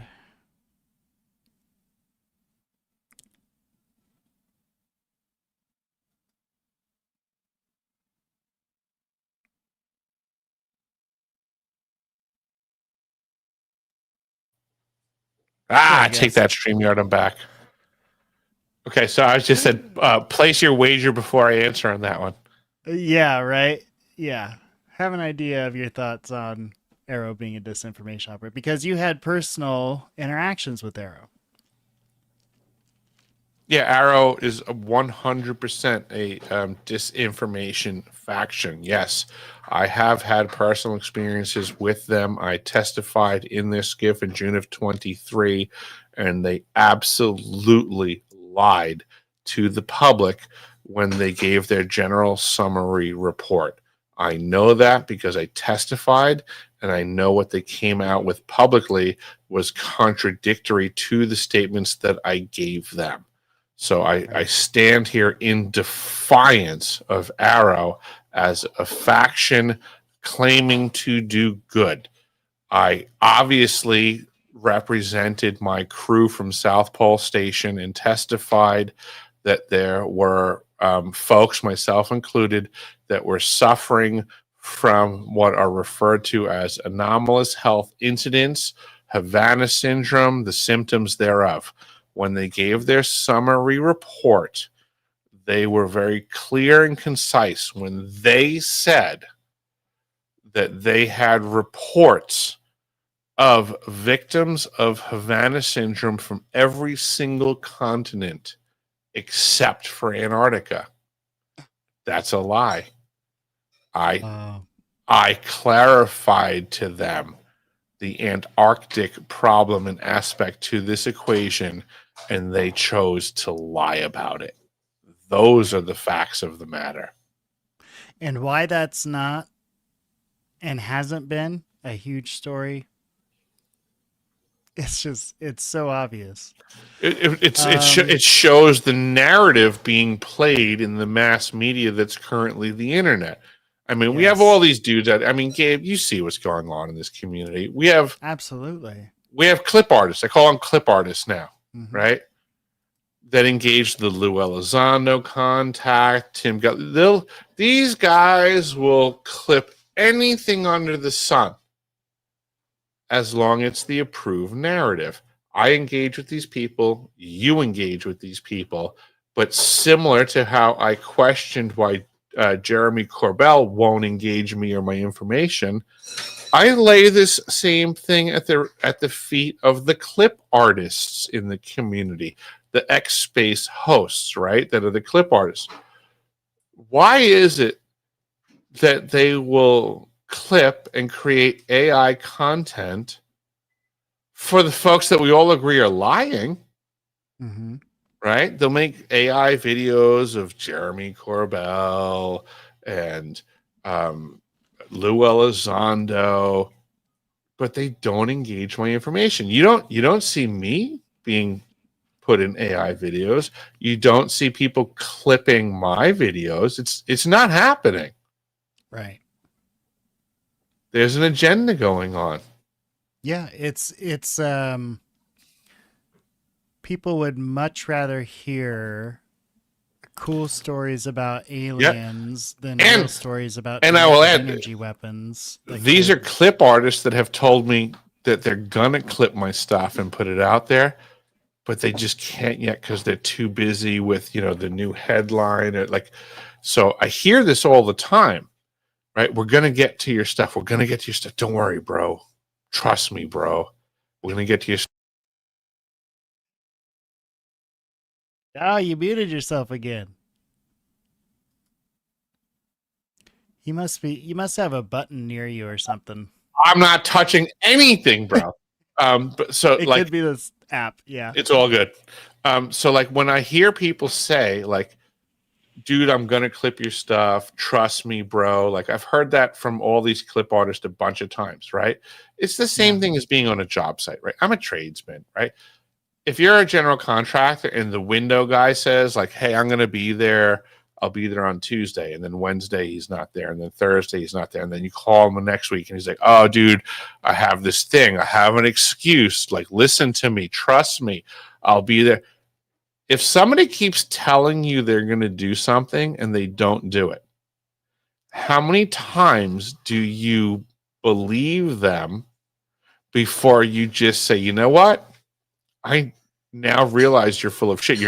You're not delivering on the things that you say you're going to do. And that's what I get from the general community, right? I engage with people. Gabe, I've engaged with you. You're a good person. You've delivered on the things that you've said. I've engaged with you. Not everyone is like you, Gabe. There's a lot of people. Yeah. There's a lot of people that I communicate with that give me false promises that don't deliver. What is that Right? about, do you think? You tell me, Gabe. All I can say is what I'm learning is these people are full of shit, right? If a clip artist says to me, Eric, I appreciate what you're doing. I support what you're doing. I'm going to clip your stuff. I'm going to put out a video about you. And then they don't do it. And then I challenge them. I go, hey, what happened? What's going on? Oh, dude, I got so busy. You know, you got to understand there was a big story going on. I'm going to clip your stuff. I'm going to get to it as soon as I can. Cool. Appreciate it. Do it when you can. How many times do I have that conversation with someone who never delivers before I just simply say, you're full of shit, guy. It ain't happening. Right? Like if you're doing work in your house, Gabe, if you're calling the plumber and the plumber's like, totally, dude, I'm going to renovate your bathroom. Yeah. Right. And then 1 week he doesn't show up and then he gives you whatever his excuses are. And then the next week he doesn't show up and he gives you whatever the excuses are. And then how many weeks go by, Gabe, before you're just a fool? Just a couple. Right. So this is my experience as a whistleblower, an experiencer, somebody who's testified in SCIFs, engaging with people in this community, people that you know, that are clip artists. It's crazy that, I never understood why. Well, no, I think I do understand it. I think it's the topic. It's directed energy weapons. I think they scare the shit out of people. I think covering it scares the shit out of people. Right. They would rather deal with the unsubstantiated speculations and the con jobs versus the brass tacks reality and verifiable actionable intelligence. Now, with that being said, I would say it begs the question, why? Right. Yeah. It's a good question. It's a good question. Because I'm standing here in defiance of all of this bullshit because I'm someone who's walked the walk. I'm someone who has experience. I'm somebody who has testified in 2 SCIFs. I happen to have the documentation to prove the things that I've speculated. Yep. But there's a lack of engagement for my information and a preference to clip the shit out of and AI generate a whole bunch of content from the other direction. And I'm just going to call it how I see it. It looks like a big giant COINTELPRO op. It totally could be. It totally could. Because, we don't know with certain people, this could be their way they make their income. You know what I mean? Apparently they have no other jobs other than attempting to generate income off the internet. Right. And they could have people saying, hey, $500 for a video about this. Hey, $500 for a video about that. And we would never know, right? We would never know. We would never know. They never have to admit to it, and they could deny it till the cows come home and say, how dare you accuse me of that? And it would say, well, I mean, you don't have a job off the internet. Right. You gotta and you're somehow. not looking for one. Yep. You gotta survive somehow. Yeah, I mean, everybody's got to pay their bills, which I'm not going to deny. But if your income is generated off of the community of disclosure, you have obligations to manufacture content. And at that point, I would say your level of compromisability goes through the roof because you have to now oblige yourself to the avenue of income that is most prolific. Right. What's going to get the most clicks? That's Yep. what it's all about. Right? I mean, I imagine you have a real world job, Gabe, and I appreciate what you do as a hobbyist here. But I would speculate that if you could not generate an income in the real world and you had to turn your hobby into your primary source of income to feed your children, that if somebody wanted to start cutting you checks and it afforded you the ability to feed your children, you'd be compromisable, which is one of the things that I criticize this disclosure community about, is that nobody wants to discuss the compromisability of individuals. Right. So I appreciate what you do as a hobbyist for the truth is supported by your real world work. That to me makes you less compromisable. Yeah, I think for me it's important, you know, to always have, like, this is something I'm doing out of passion. Yes.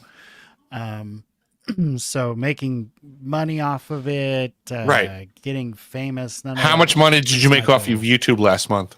Nothing. Exactly. Didn't make anything. Exactly. How much money did you make off of X last month? Nothing.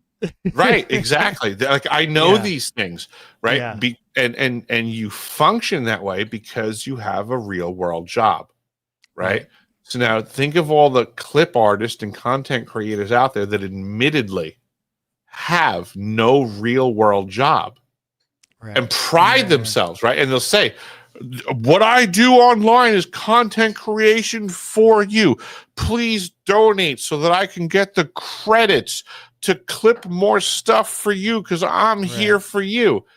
Hold on a second, motherfucker. You don't have a fucking job. Yeah. Right? It's a whole different world.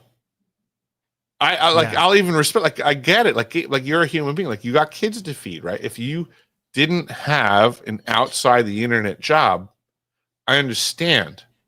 You're going to do whatever it takes to feed your kid. You're certainly going to be more susceptible to... You're going to be more compromisable, right? If it came to the end of the month and you didn't have your current income stream, if somebody was like, dude, I got an idea for the next Gabriel Speaks situation. And for 10 grand, if you could talk about this, we would like to have a business relationship with you. Right. I get that you're compromisable at that point. Not like, I'm not really technically knocking you for it, but I'm being realistic that situation exists.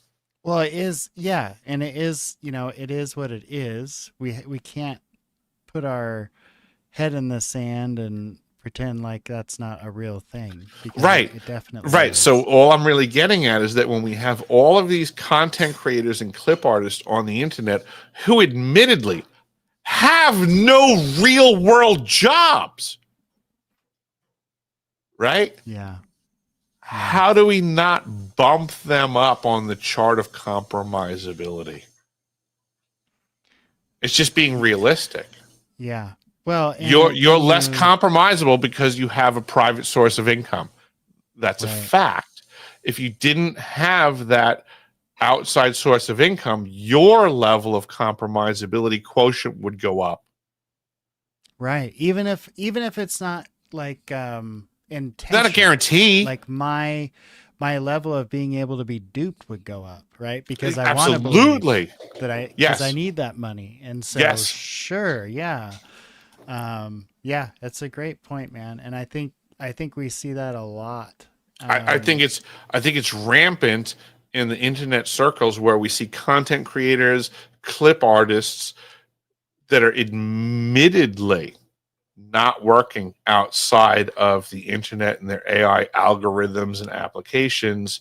But they'll tell you, like, I'm working really hard to get you new content.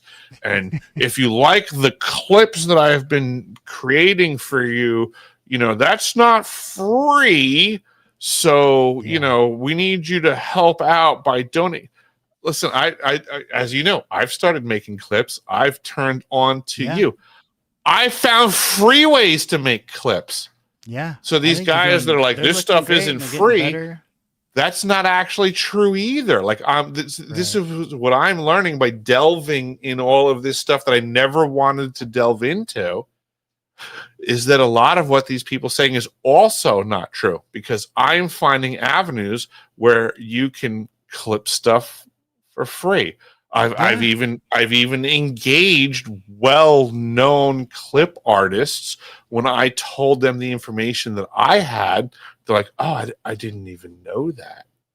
Right. And it's like, dude, like, you don't even have an outside job. This is your primary function, and you didn't know what I figured out. Like, I'm like, call me a boomer retard, but how is it that I just one-upped you? Right. Yeah, there's all kinds of free stuff you can use. Right. Like OBS is completely free. You Absolutely. can download OBS and use it and program it however you want. There's a free version of StreamYard. So there's many ways like to do it and not spend a lot of money. Yep. And with that even being said, Gabe, I'm going to bust your chops for not engaging the Opus Clips platform, because it's free ammo for you. Opus Clips. Yeah, Opus Clips. I don't, you are going to turn me onto that. I'll start. You have no idea how awesome it is. Like I'm going to hammer down on you for this, because it has really, it's grown my social platforms to like somebody else. Like I will admit, like I'm not into this stuff. I don't enjoy it. I don't want to engage it, but I have a mission. Right. And somebody that I'm friends with, like, hammered down on me, was like, dude, you don't understand. For what you're trying to do, you have to do this. And I engaged. And when I engaged, that person was right. Okay. Yeah, I know. It's free. It's like you're in the military, right? Like, if you had a gun and somebody could provide you free ammunition. Right. Take that. This is what Opus Clips is. Opus Clips is free ammunition. So I appreciate you already have ammo that you're getting in other directions that cost you a certain amount of monetization, so to say. Like, you're already paying for certain things that give you a certain amount of clipping ability. Right. Okay. That's fine. That's ammo you're already paying for. I'm offering you an avenue of another ammo stream that's free. Why would you not use the free ammo? Is there something about it in particular you really like? It's awesome. It's super easy, and it's free, like, straight up super easy. And free. Like, I don't want to jam up your whole space on this, but dude, Gabe, I will talk to you for this on hours on end off air. I will do Zoom chats with you. I will show you the value of this. This is free ammunition you're not taking advantage of. Nice. We will check it out for sure. So on the screen, we do cover news here too. It looks like they are debating the funding bill. Oh boy. So, yeah. Now, is it just me, or does this Hakeem Jeffries guy creep you out? He kind of creeps me out a little bit. I've heard this name before. He's just weird. I think he might be a hybrid. Probably. I don't know. But anyway, okay, so we'll wrap this up here. There's two more things. Your thoughts on the way he answered the legacy program question. He said, I can't speak Lacatski? on that. Yeah. What are it's your thoughts on him and the legacy UFO program, the way he answered controlled narrative, par for the course. This is how they answer. It's controlled narrative, it's perception management, whatever words you want to get comfortable with. This is deceivers that are limited. Oh, you muted again. This app hates you today.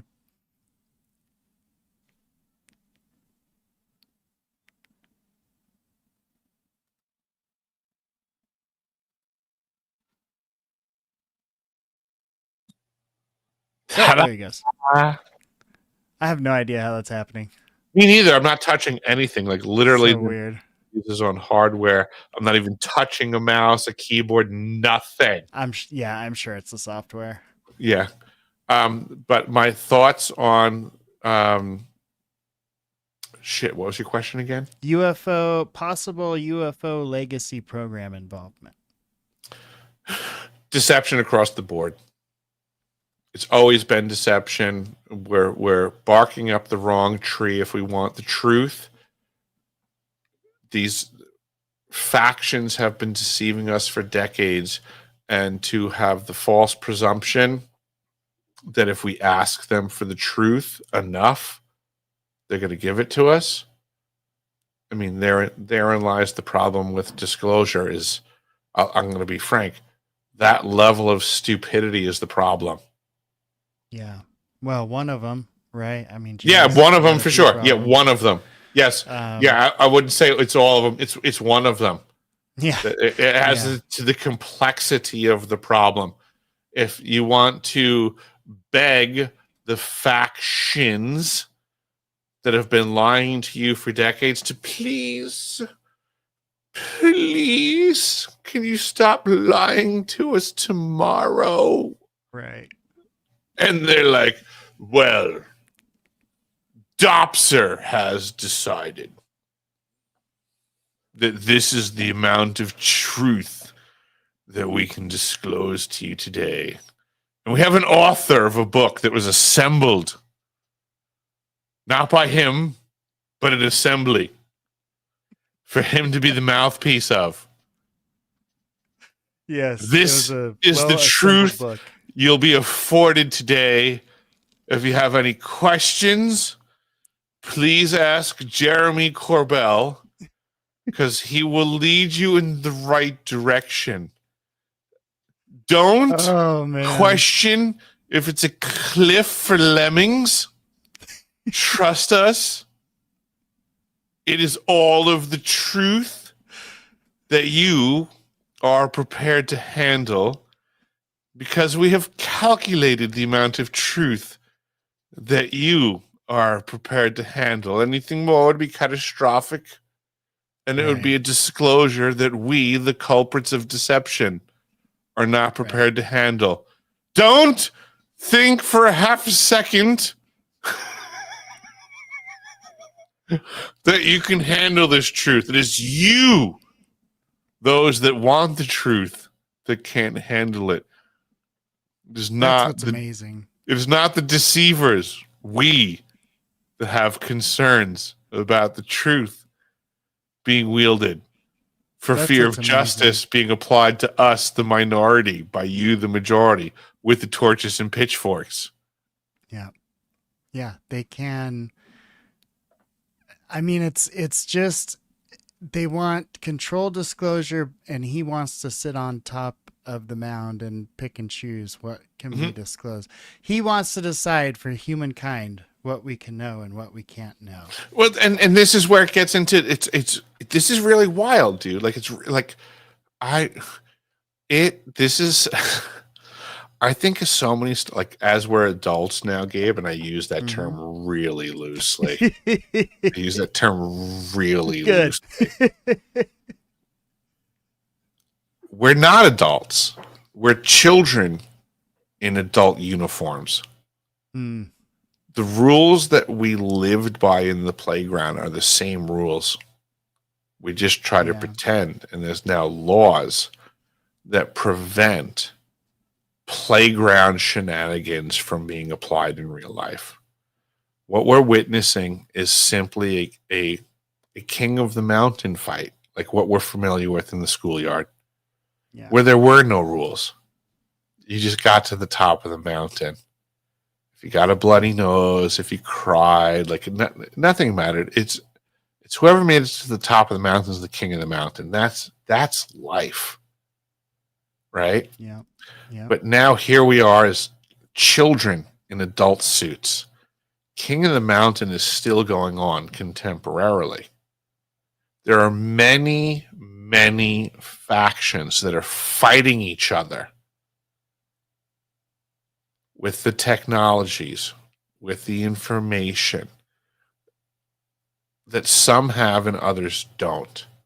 But regardless, the fight to be the king of the mountain exists. And we, the people, the majority, are trying to be the king of the mountain for truth, and we want it. But there are particular factions that are in the throes of this same war of king of the mountain. And they have more information and they have more technology. But there's many of those factions. And everyone's vying to be king of the mountain. And the minorities are the ones with the greatest amount of information and technology, while the majority is still in the fight, but not properly armed against the minority. Like that's the current state of the union. So the noble thing to do is stay in the fight. Absolutely. And that's what we got to do, right? Yeah. That's what all of us got to do. Don't let someone else like Colonel Nell tell you disclosure is over. Right. And don't let someone like Jim Yeah. Lacatski tell you he's going to control the disclosure that Colonel Nell said was over never began. That was that in and of itself is disinformation. Yep, it was a manipulation. Exactly. It was absolutely. Yep. So there's more to be learned, there's more to be had, and the fight is not over when it comes to vying to be king of the mountain. That's right. We, the people, are the majority, and although we may lack in knowledge and truth and technology, we're still the majority. Like good wins over evil. It's a truth. And it is a truth. It's a very serious truth that I believe in wholeheartedly, which is why I fight the battle that I fight, because I'm not a pessimist. As much as things look dark and insurmountable, I stand in defiance of that look. Right. Yeah. And I believe I can be king of the mountain. I believe I can lead a team to be king of the mountain, because I believe that I can motivate a majority that can overcome all the technological advancements and all of the deceptions of the minority. Wouldn't that be nice to filter out all the deceptions and all the bullshit? It would be amazing, and that day will come.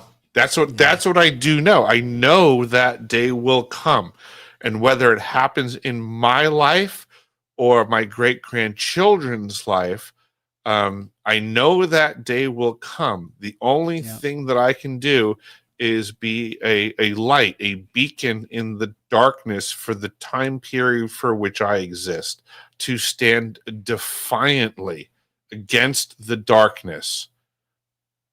Yeah, that much I know. To live in.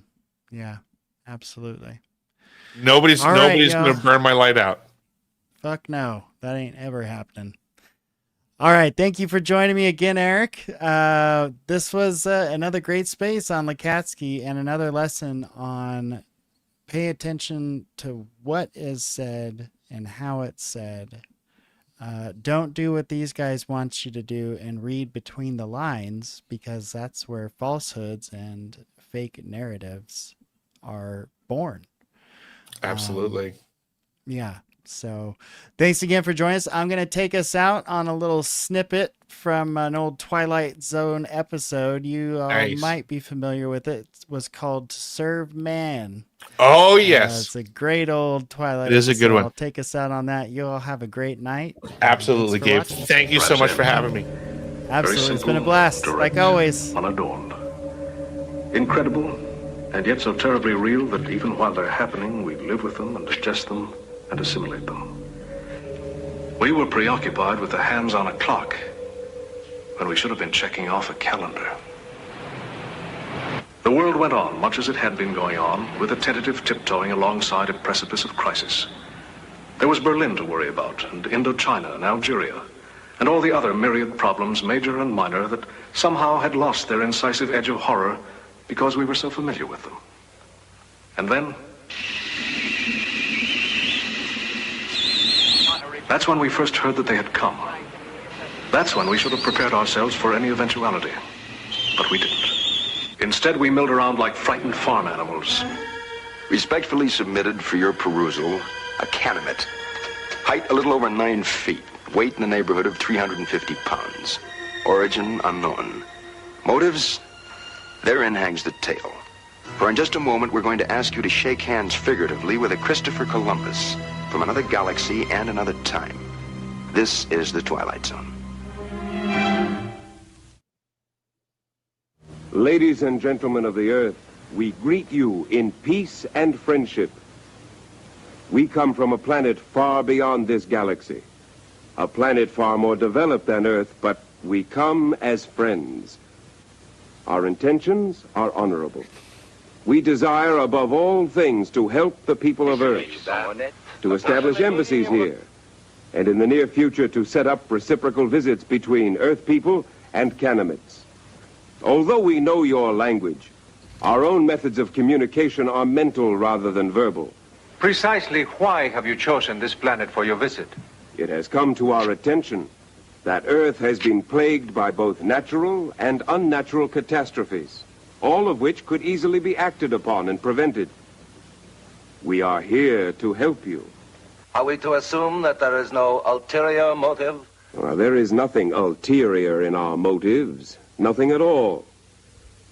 You will discover this for yourselves before too long, simply by testing the various devices which we will make available to you. We ask only that you trust us. Only that you simply trust us. Perhaps you watched this initial questioning. Most people on Earth did. And surely some of the questions asked by your representatives must have been identical to more than a few of your own. Because as a race, we're unaccustomed to charity.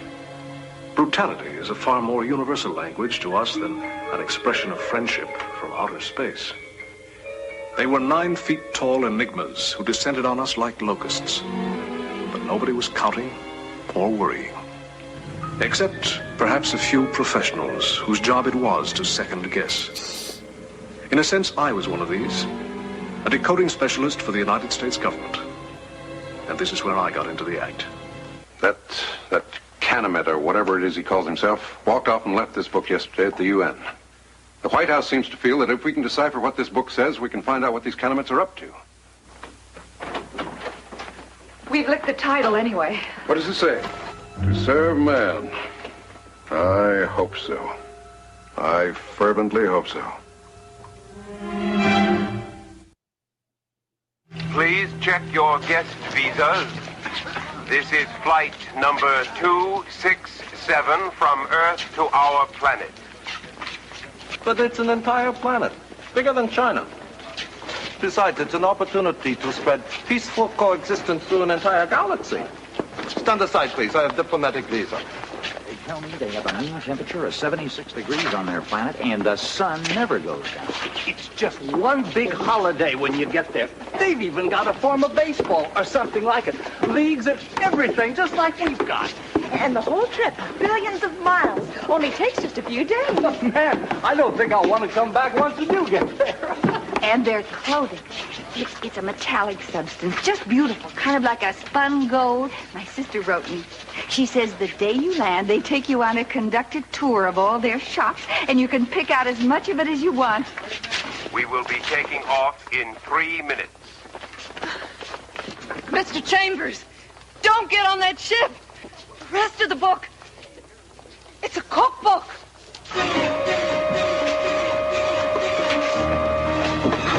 No!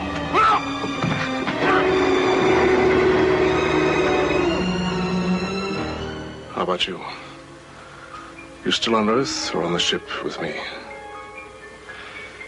really doesn't make very much difference because sooner or later, will all of us be on the menu?